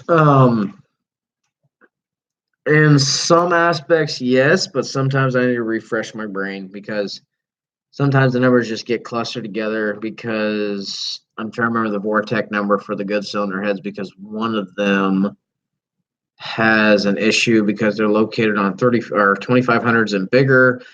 And the 2500s and bigger had a hardness seat that was actually restrictive by 30% compared to the other casting, which was found in 35 or in the 1500s in vans and trucks and cars.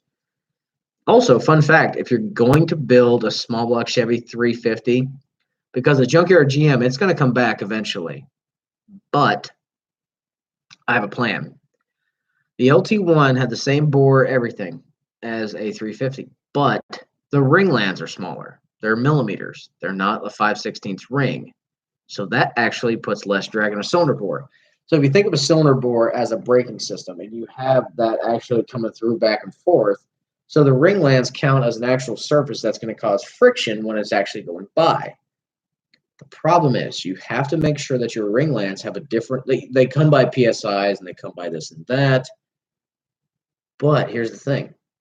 If you have a different ring land, it's less surface area that's actually rubbing against the actual bore of the cylinder, which actually is less parasitic loss in the actual rotations and assembly of the engine. But you have to have enough spring pressure or spring PSI to actually kick out. You can actually see it on like total seal and stuff like that on how much is actually pressed against the cylinder walls to make sure it is ensured that you have the ring against the actual cylinder bore to help with compression. With a smaller ring land, a smaller ring land is less area for the actual wall to catch, so that's less loss of power through the actual friction loss. Let's be specific. The 96 Plus are Vortec. All previous are not. The Vortec that is actually sought after, yes. 94, I do believe, is the first year. Everything else was like Swirlport, TBI, Vortec, whatever. Midnight Mechanic, I thought as much. 305 heads are good. Just make sure they're not cracked. And the guides are allowed to. Good factor. Yeah. Think about the actual Vortec heads. You have to be careful. 500 lift, like 0.500 maximum. Don't even try to go over more than that unless you want to machine the things down to where there's actually valve guide clearance and everything else, because it is a nightmare. You're going to fuck shit up real quick. I know there's 11 people in here. I want all 11 people to actually let me know if they're actually offended or no, I'm not saying that to be an ass, but is swearing a big thing for you? Because it's a huge thing for YouTube. No, it's 500 lift. That's it. 500 lift is your maximum. But it, Smalls, thank you. I just want to make sure, because YouTube has a very big thing. Even Uncle Tony's actually joked about it. Is like, if you're going to swear, make sure to wait till after the 30-second mark, because that's when they look. It's like midnight. That's perfect.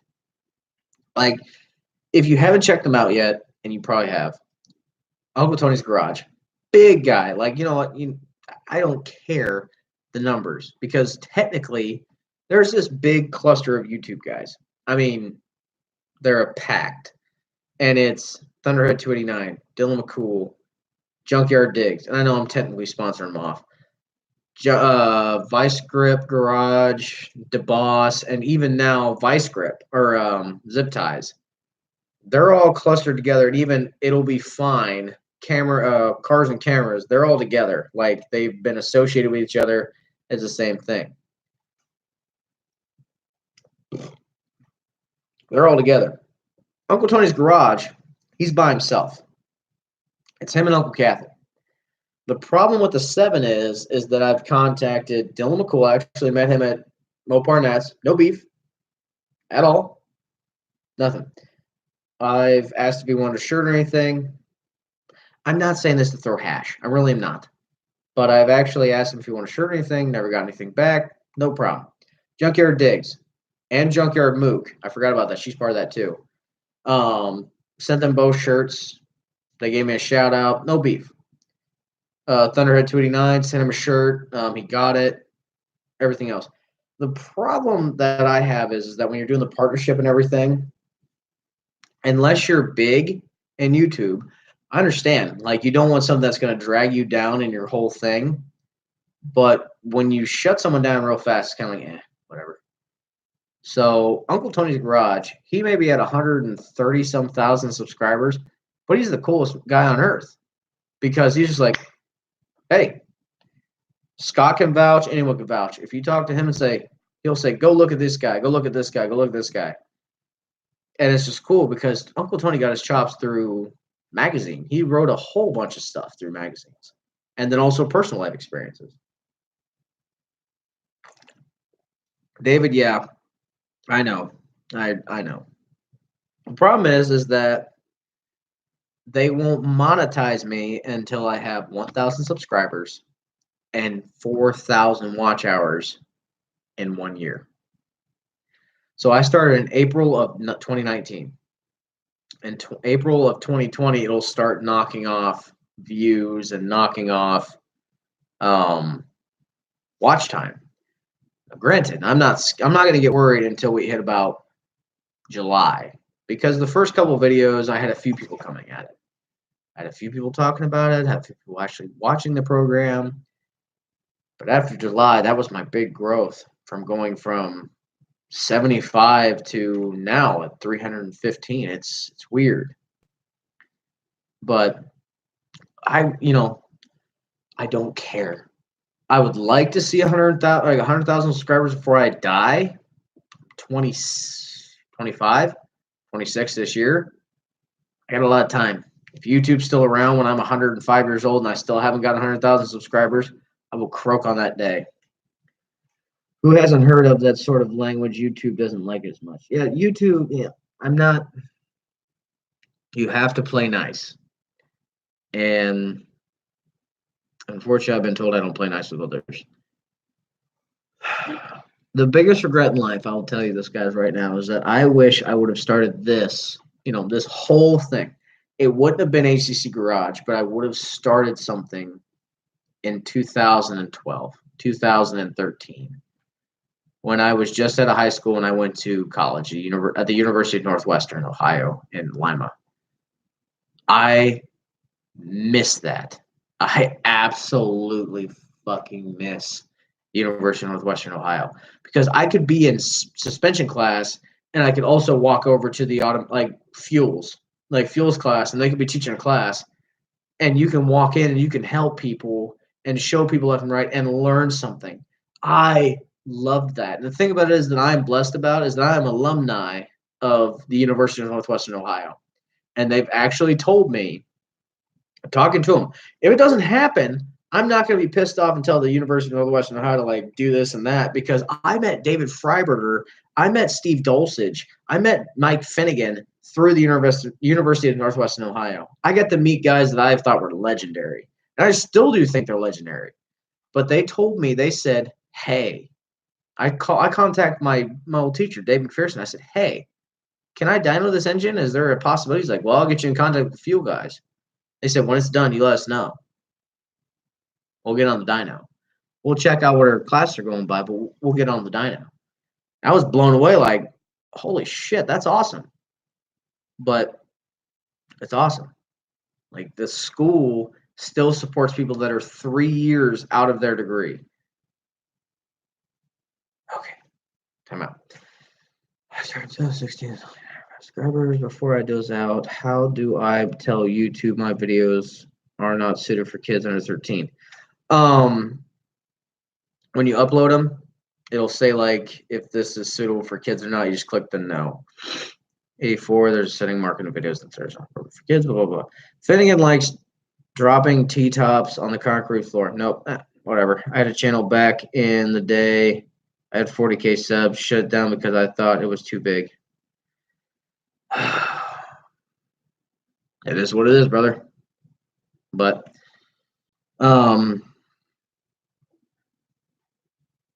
hopefully one day I'll get up to that Confederate rooster, but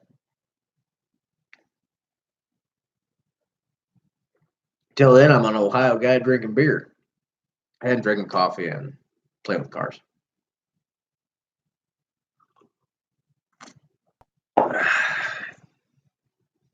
Uh-oh. We're dwindling. We're down to 8. Oh, no. Must mean we're getting close to closing time. Nothing. Girlfriends. Another room. That's the best way to be. I'm okay with it. Why would I change myself for people? 7. Uh-oh. Politics seem to work more for being educational. Politics seem to work more than being educational. Not willing to do it. Nope. 7. Uh-oh. Losing people fast. Dropping off like flies.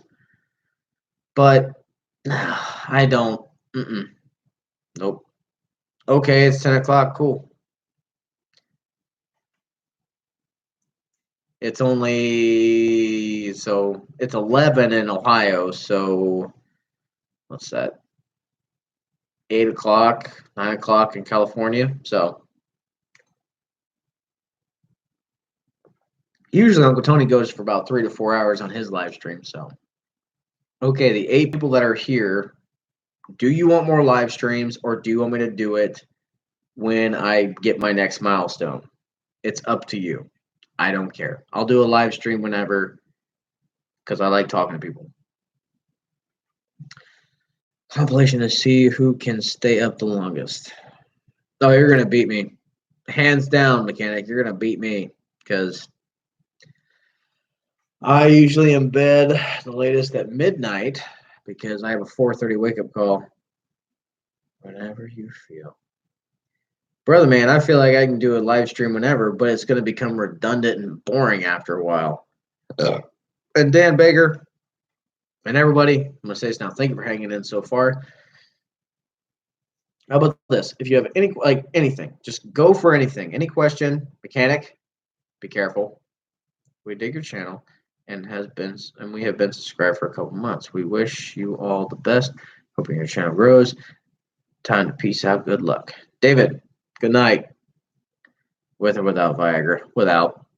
That shit stands up without its own. That shit stands up by itself. Both. Maybe make it gaming focused live streams. You can more fun. So I've actually done live streams with Dr. Sparks, and it's on Facebook and blah blah blah blah. Next time I do it, I'll make sure. Forza, Gran Turismo. Forza, I never played Gran Turismo. It wasn't around in my growing up. Best of wishes. I gotta go. Don't change your efforts. Richard Lincoln, good night. Thank you for showing up, and I greatly appreciate you for subscribing. Please tell your friends, family, and everyone else to check out A.C.C. Garage. If they don't subscribe, it's okay. They check me out. Leave a comment. Tell me I suck. I'll figure it out. Figure it out. Hey, you told me I could break your balls. No care. Go after it. I'll break you in Gran Turismo Cherry. Ah, great. All right, fine.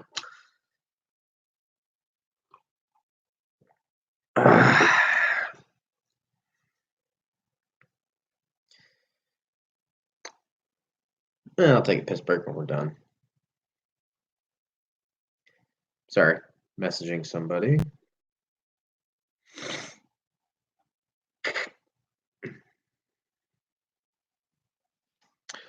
Sorry about that. 7 likes, 7 people. Nice. Thank you, everyone, so far. The thing about it is, I like small groups.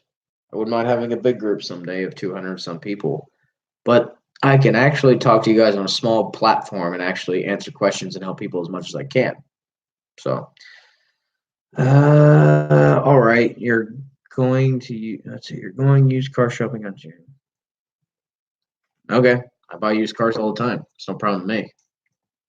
Not at all.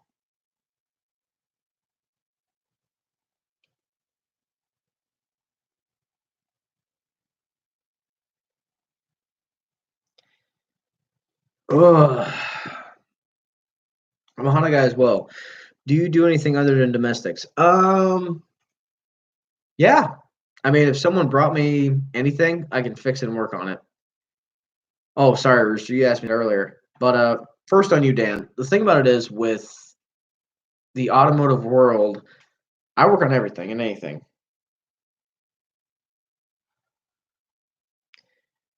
And if someone brought, I try to stay with natural, like classic natured vehicles because that's what I know. But I've also been taught as a technician to work on newer, late model vehicles. So I've worked on Hondas, I've worked on Toyota, I've worked on Mitsubishis, I've worked on everything. By the way, every import can kiss my ass on their timing belt bullshit because it sucks. If someone brought me an old rotary or they brought me anything like that, I'd be in hog heaven because I had a guy that drove an RX-7 back in the day, and that thing was badass to wing at 10,000 RPM with no problem. Confederate Rooster, I drive a 1997 Chevy C1500 short box, V6 automatic. And if it was a manual V8, oh, I'd be getting so many speeding tickets. I love that truck. It has little rust, minus the doors and the cab corners and the rocker panels. But yeah. So you'll work on a Honda automatic. Oh. I mean, depending what that Honda automatic needs. Hit the Dorito beast. Jesus Christ, you're funny.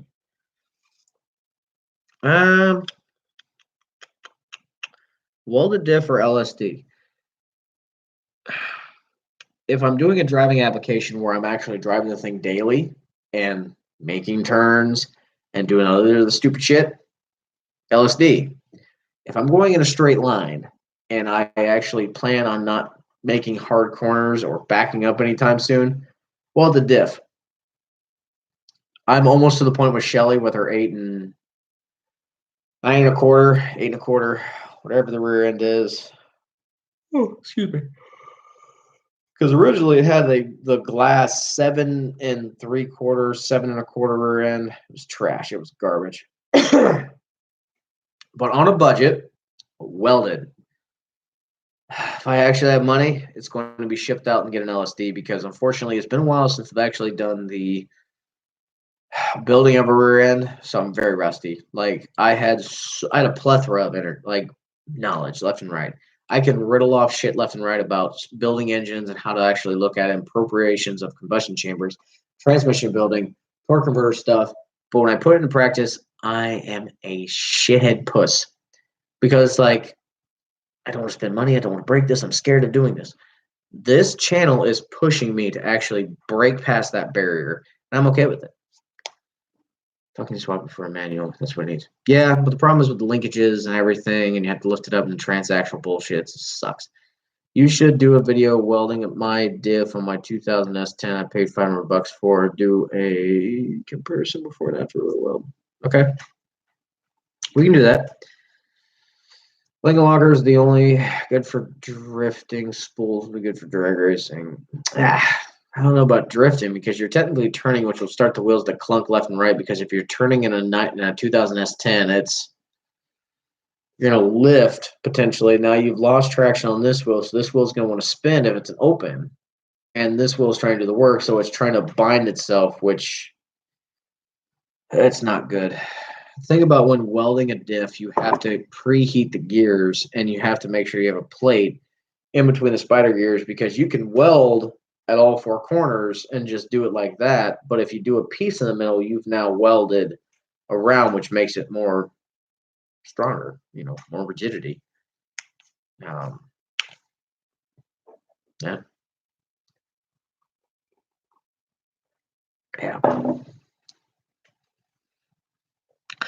I'll tell you this, one of the vehicles I miss that me and my friend Trey Michael built in a couple days.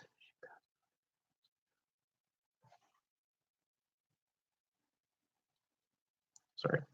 Trying to dig a photo out of my ass, but I don't know if I still have any photos of it. So when we built this truck, originally it was like a 1990 something Dakota. No one cared. I was looking for a vehicle for the Hillbilly 500. I had nothing. And we decided this person literally drove this thing onto the scales of the scrapyard when I was there, drove it off, parked it, handed them the title, and walked away. It was a 5-speed V6 Dakota, and I said, "How much you want for it?" And they said $500. I'm like, "I'll take it."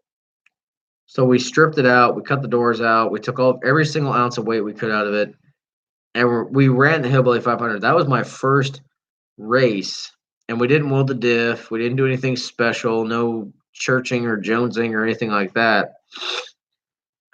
And we ended up in fourth because I lost the passenger front tire. It fell right off. Dang it! Where are you, Gunny?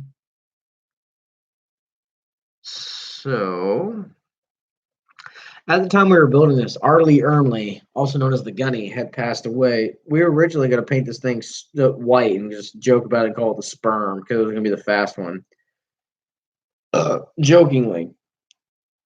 But, Arlie Ermley had died, and we went ahead and made it a Marine theme. And we raced it just for shits and giggles. So at the time, I had a good friend of mine. His name is Ramey, and we did this shit.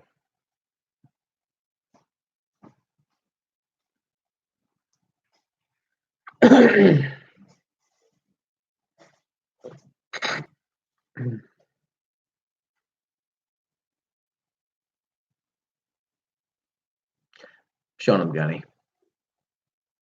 So that's what we built. And that was fun. Like, I absolutely had a blast in that vehicle. I have to see if I can dig up a video or a photo. In the end, I tried to run this thing as far as I can, and I dug the nose in the ground. It was so bad. Speaking of, okay. Lincoln loggers are the best. Better lose traction on one tire than both at the same time. Very true.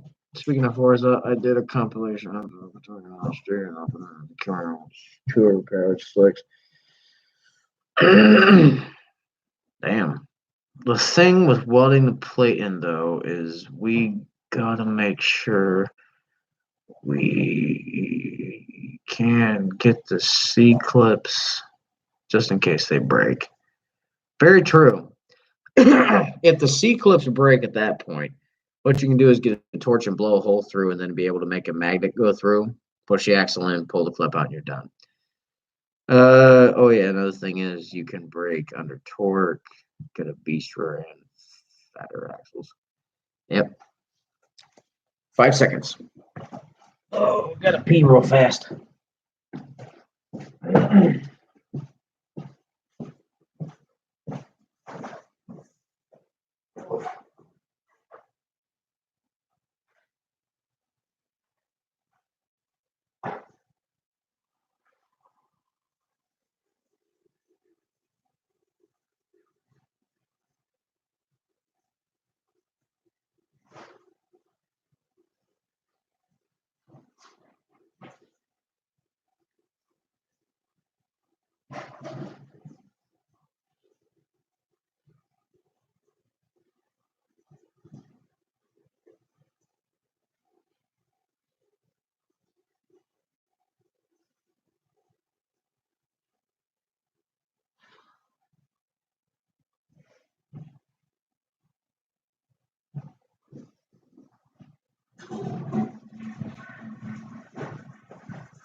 Okay, I'm back. Sorry about that. Oh, spring quick leak. No boost for this. Probably best. What's the S10 now? The 4.3 or the 2.2?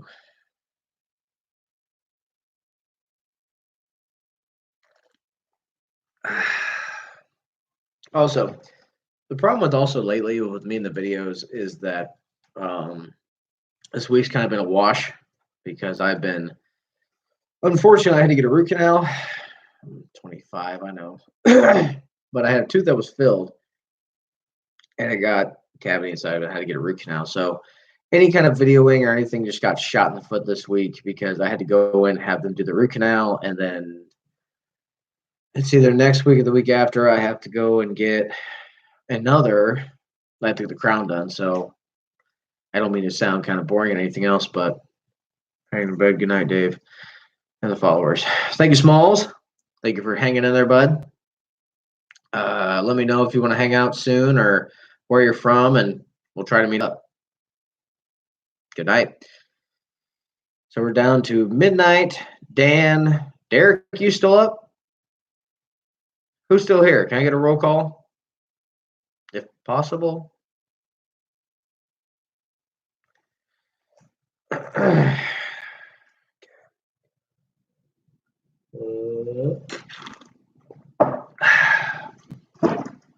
Okay. Confederate, what the fuck? I thought you went to bed. All right, we're on to our last Brewdog beer out of the six pack. The Punk IPA. Weak sauce. Dan Baker, hey-oh. Confederate, here's to you, here's to me, man. We never disagree. Fuck you, here's to me. Actually, I learned that from a great friend of mine. She was in the Army. She's actually the aunt to one of my good friends, and she was part of the bomb squad. Crazy as hell. Jeremy Nelson. Really? Welcome, brother man. I don't remember thanking you for your subscription or being here, but thank you for being here. Opinion on gapless rings. Too much piston resistance against the cylinder wall. Capless? Oof. If memory serves with the gapless rings, first off, gapless worries me because, as some of us know, if you actually go to a certain cylinder pressure and the cylinder warms up enough, the piston ring will expand and touch together, and it has to go some way. It's either going to go down and blow a ringland out or go up and blow the top off the piston. Unless I'm mistaken and I am forgetting about gapless rings because it's been a while, to be honest. But I'm sorry. My brother, he's stationed in the Marines. I like to keep a tab on him, so I message him as much as I can. So I apologize. Okay.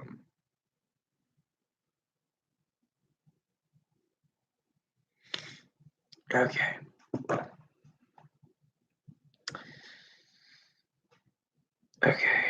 It's technically a gap, but it's three rings set against you to avoid blow by. If you're doing a very gapless, not good. My girlfriend has nice. Confederate, great response. I'll give you that. Okay, so it's there to resist blow by. If your cylinder pressure, it all has to depend on that. Once again, I was talking about earlier how there's certain pressures. Good channel, I love the channel. Jeremy Nelson, thank you. You're great for saying that. The thing about it is, I always tell people to criticize me, and I don't say, "Oh, constructive criticism only." I got tough skin. I'm 260 pounds. I'm fat as hell. I got a lot of thick skin. Thanks, Dresden. But I want people to know that I'm not afraid to have people criticize me because I want to learn what people want to see, what people have learned, what they have found in their mistakes. But Jeremy, it's great to know that you're willing to say that. Thank you so much. Confederate, that's absolutely awesome. That was a funny comment. Midnight Mechanic, I would have to say, unless you're trying to go for a high horsepower, I'd say probably don't have to worry about the gapless rings because I've had old timers like, oh, I had a 3/4 cam and just a regular 5/16 ring, gap to this, and it's fine. If you're trying to go for Total still makes them, they use them in diesels to keep up the carnage, and the oil keeps the oil much quiet. Okay, if it's a benefit to help you with cleaner oil, go ahead. But every diesel I've played with or changed oils on, they're always black as hell. Remember, check out D Diesel when it comes to that shit. He should be able to help you out. Jeremy, where do you hail from? You from Ohio? Are you from someplace in the United States? Are you like dirt down under, or what's up? Not to put you on the spot there, brother man. King Crazy. Hello. How are you tonight, King Crazy? You're a new one.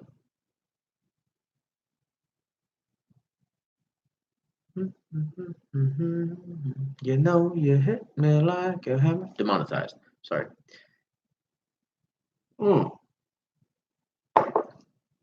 King Crazy, where do you hail from? By the way, the Punk is a good IPA, not too much in your face, doesn't taste like complete pine saw, for anyone new.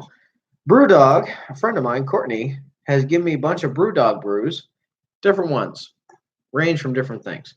So it's all, different things to try, and I'm the kind of guy that drinks anything wet and alcoholic. So, but when it comes to my taste, I have my own opinion, but everyone has an opinion and also an asshole, and sometimes they stink. But I'm giving my opinion on something that you guys can look after and try. No matter what I say about something, I want you guys to go out and try it.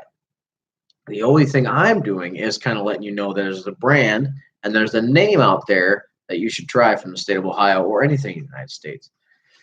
Yeah, got to consider cylinder pressure, especially under boost. Keep the cylinder blow by to a minimum while also avoiding crankcase pressurization.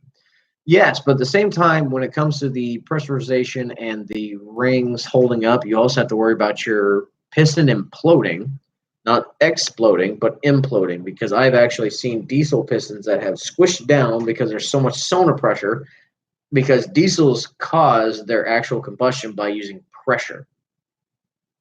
I want to talk. I will mod with you tomorrow. Okay. Research it, make sure I got something for you. But with under cylinder pressure, you have to understand the actual combustion is hitting the face of that piston, and it can potentially implode it. That's a problem because now you've opened up and actually made your combustion go down, and now you've weakened the center of the actual piston. It doesn't matter how strong your rings are, because I can build my 318 to be a god of an engine, but if I'm using something that's just going to fail, you have to look at something that's going to be your fail points, because if you look for your weakest link, you know how to build it. But after a while, the weakest link will make something expensive. King Crazy. Got anything else for me? Jeremy, King Crazy, anyone from Ohio? Come on now. Speak to me. Well, hi, how are you? These are self-destructive. Analyze the crank, vibration lows, hence the fluid dampener.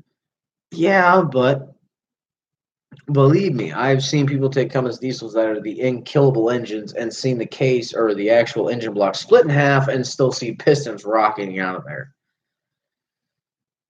No matter what you do, you have to analyze everything, because you can say, oh, it's this, it's a killer block, it's a killer piston, yada, yada, blah, blah, blah. You have to find your weak link that's going to completely kill everything.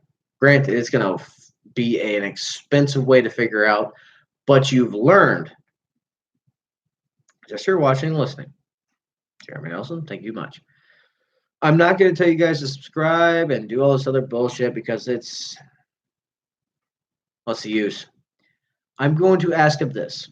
If you like what you see, please pass on the word about A.C.C. Garage. Let someone else know. For shits and giggles, I will take, and where my little mouse went, and paste the actual Facebook page one more time. Just so everyone knows, there's a Facebook page, Instagram page. There's so much stuff. Excuse me, what? But I just sent you that video. I'm not running 400. Oh, God. You didn't send me shit. Lying ass. But when you're building something, cylinder pressure and ring gap and everything is a massive factor when it comes to building engines, because you have to worry about what's my next weakest link. Are the head bolts going to give out? Is the head gasket going to hold up? This, that, and the other. It's a pain in the ass. It really is, because people are like, oh, well, I built this hot engine. What'd you do? Did you use an MLS gasket, which is multi-layered steel? If you did not know what an MLS gasket is, down to 4. Oh, no, we're losing people. But you have to understand, when you're building something, you have to be open to fixing shit. Hey, anyone? Questions? Come on. Jeremy, King Crazy, if you're still here, anybody, throw something out there, random, whatever. I'll try to answer it the best I can. I'm not trying to put you guys on the spot, but I don't know who the 5 people are that are watching. So I'm just looking at who's in the chat. Oh, you know you hit me like a ooh, hit me like a 9-pound sledge. Sorry, I like old music. I like new music. I like old music. But Huey Lewis and the News has been stuck in my head the last couple days. Milet Pistons on a rebuild. No, not yet. But actually, the Junkyard GM, I'm actually looking into them because they actually carry the LT1 pistons, which I need. Also, I've used Wesco for my piston combination for the Junkyard GM because I'm trying to build, like, the Mopar one is $1,000, which is going to be a hell of a build because $1,000 Mopar is mind-boggling. Ha! Confederate, get some, go. But the thing about it is that I try to look at corporations that are representable, the prices are okay, and everything else under the sun. I want to make sure that I'm buying something that's not going to fail on me 200 miles down the road. Granted, if that 200 miles is every quarter mile and I'm beating the tar out of it, bueno. But if that's just down the road, walking through. So, kudos, just Cahoots? Dan, I'm kind of confused. Who's Cahoots? Please educate me. So there are quite a few major differences between the L98 and the LT1. Yes, the L98. Oh shit! I know the LT1 strip club in Arlington. Jesus, that's surprising. Just go to Sirens. Good lord, there's so many strip clubs in Columbus. It's not even funny. I'm actually whipping out my phone because I'm getting the L78 and the L98 confused.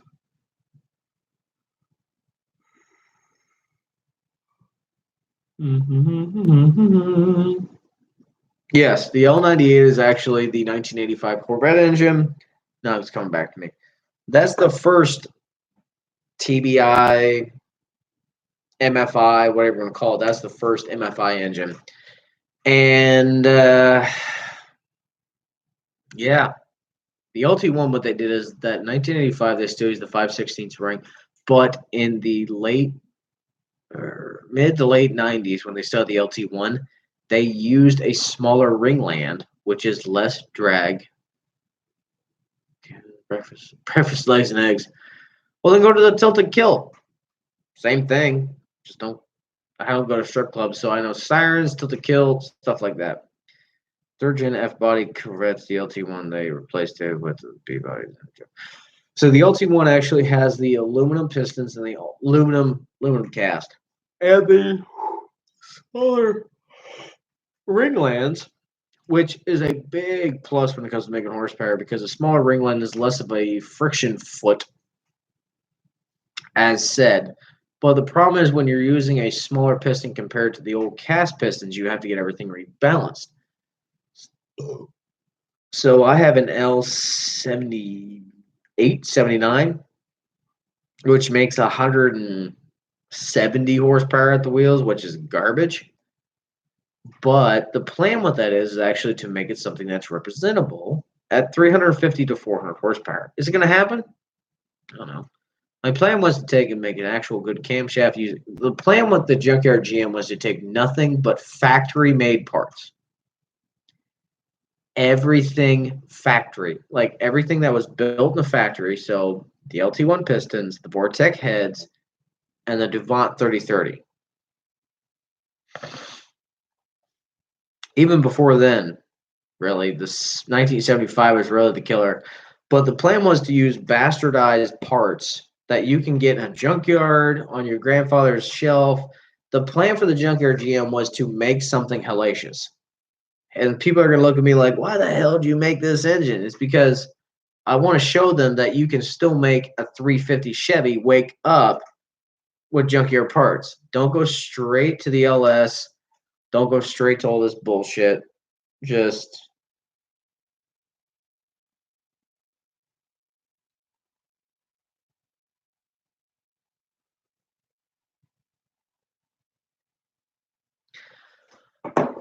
it's just one of those things like, look, listen, you don't need an LS to go fast because, oh, it makes this power. Because you have to get a wire harness, you have to get a pedal, you have to, if it's a drive-by wire, you have to do all this other bullshit. The 350 build, Junkyard GM, was just to prove, like, listen, you just need this cam, this head, and this, and bolt it to it. This is a 2-bolt main. It's not a 4-bolt, it's a 2-bolt main. Just bolt it to this and go. Start platform blocks.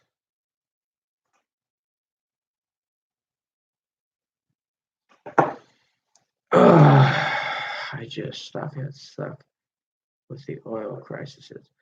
Yes, like this engine came out of a 1977 Oldsmobile. It was Chevy.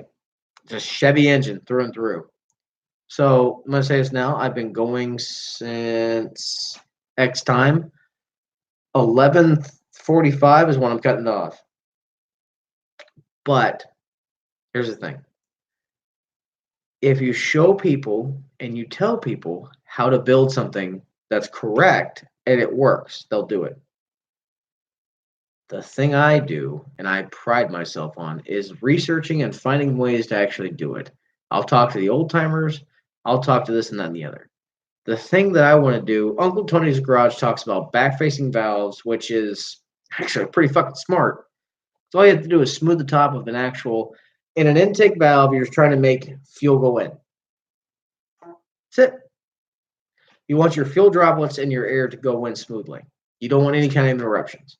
Factory valves have a lip on the valve, and you smooth it out and you make everything become one. It's simple. It's really easy. You can have an electric drill handheld, or you can have a drill press. Whatever's your fancy. Or you can just say F it and you can do it by hand. It takes longer, but it works. And then flipping pistons, because the actual angularity of the actual piston pin and the actual piston, it helps. Go to Uncle Tony's Garage. I might have to actually check and research the actual link, but he actually does a thing called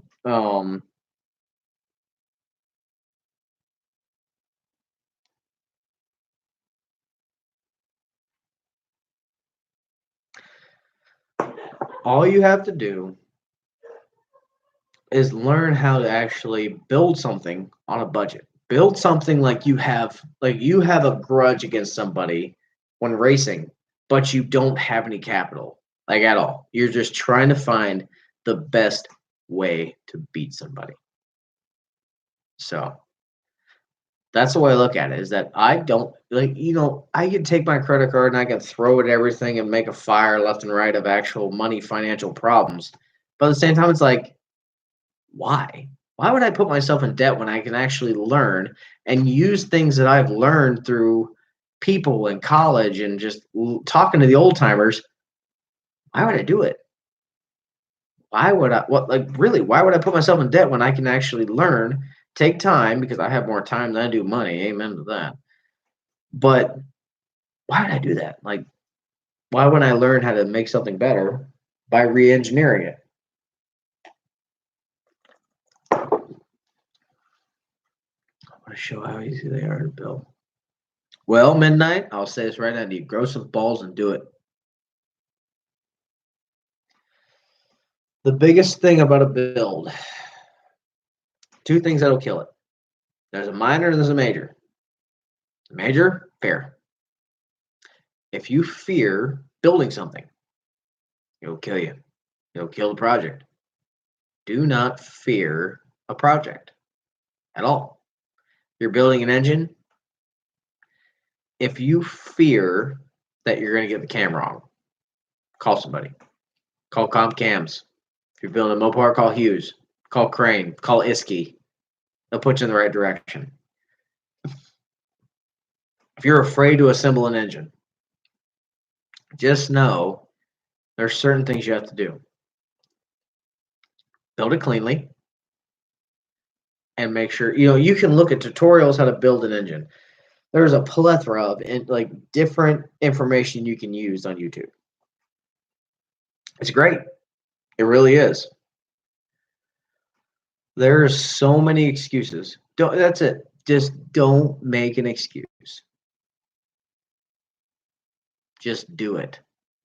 An excuse is a bullshit term for you to get an scapegoat.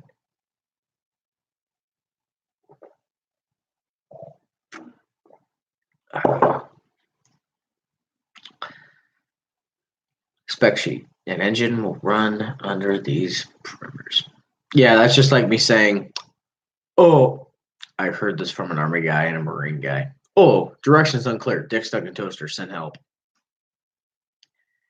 If you're gonna build something, here's the thing: if you fail, and I'm learning this, like I went to get an education. I'm learning this really fast. If you fail, you learn from it. If I blow up the 318, if I blow up the 350, if I blow up anything, I'm gonna learn. I'm gonna learn what I did wrong. Uncle Tony's Garage even talked about how they, right? But Uncle Tony even talked about how he's done this for years, and even his shop manager talked about how to use different rags. And he built an engine, and he wiped it on the red rag, and it made a knitted sweater in his oil pan because he used red rags. You learn from your mistakes, and you're not going to do it again. It sucks. It really does, being financially hit. But you learn. And it took me 4 years to figure it out. You fail, you learn, you get humbled, and you're not going to do it again. If you do it again, you're pleading insanity, because doing the same thing over and expecting different results equals insanity. That's what they said.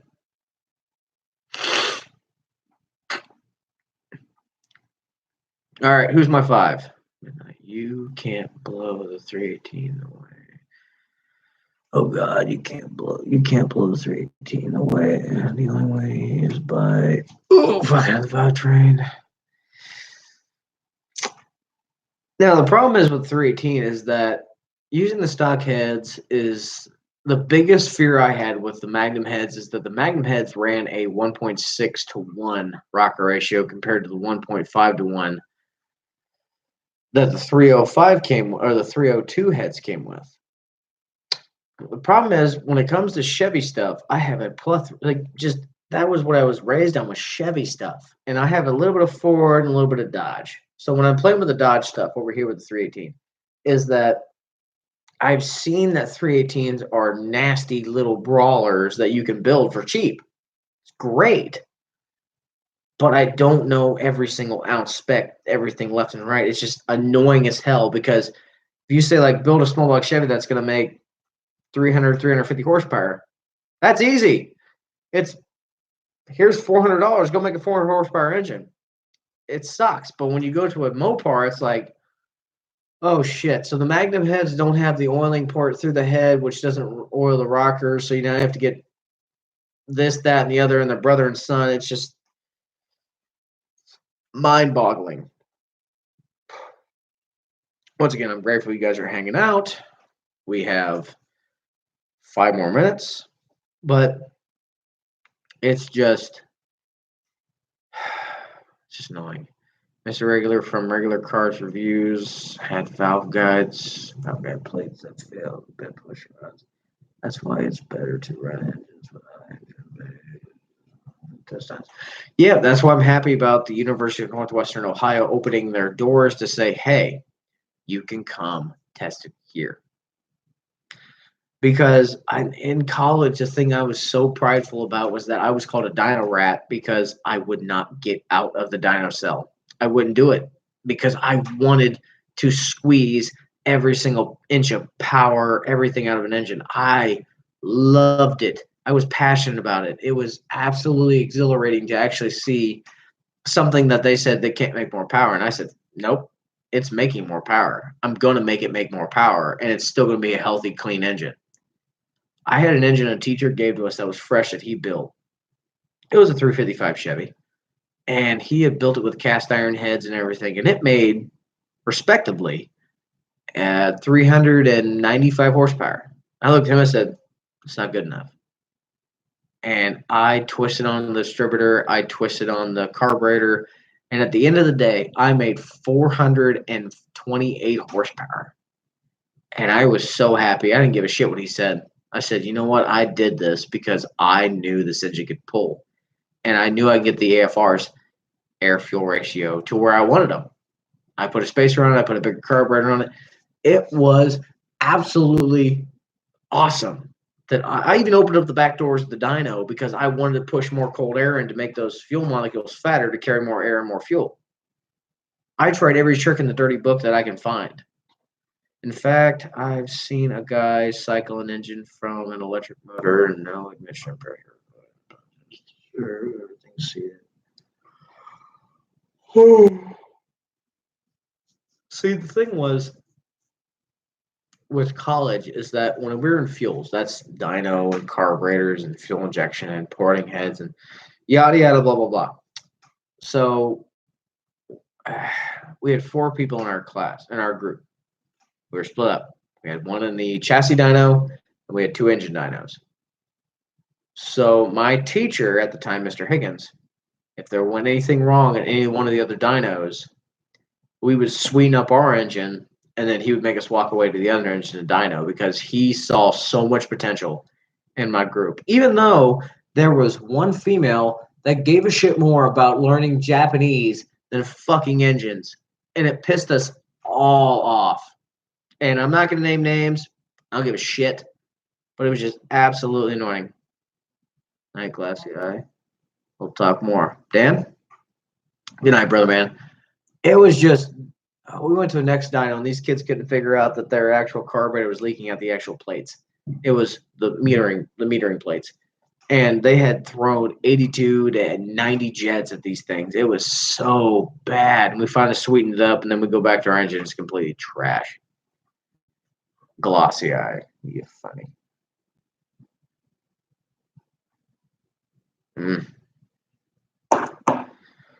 3 minutes. Go for it. The 4 that are left.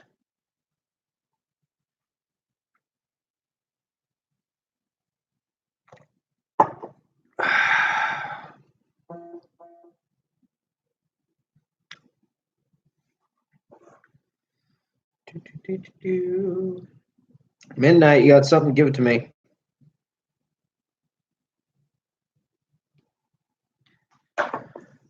The way I see engines is just as critical as general aviation engines. Care during flight. Yeah, it's really how it is. Is that you want to make sure that you're maintaining an engine that you want to perform at any points of an RPM or any points of any kind of abuse. That's why the 318 is taking a while, because I want to make sure that I'm doing it correct and it's going to perform under any kind of strenuous task I put at it. Driving it daily to Columbus or stomping out of the red light and completely blowing the doors off of anything. Do I think it's going to make anything power-wise? They're going to be just absolutely phenomenal. I don't see this engine making over 350 horsepower. If it makes over 350 horsepower, you'll see me jump a jive left and right. It's absolutely, it would be phenomenal. 1 minute. 1 minute counting. 11:45 is my cutoff. As soon as I see that clock hit 11:46, the stream is over. Anyone and everyone, go after it. Come on. Rick's measure makes me extremely nervous. Fuel washout is a huge concern, especially in carbons. Yeah, because if you have too much fuel inside the cylinders, it'll actually go past the rings of the with the oil in the crosshatch and actually wipe it out, which will cause glazing, which will then cause blow-by. Yes, washing a cylinder is horrible. It's more common in fuel injection than, well, carburetor and fuel injection. If your carburetor actually pushes fuel in, it's possible. You can also do it with water. Like any kind of too much in a cylinder can cause that.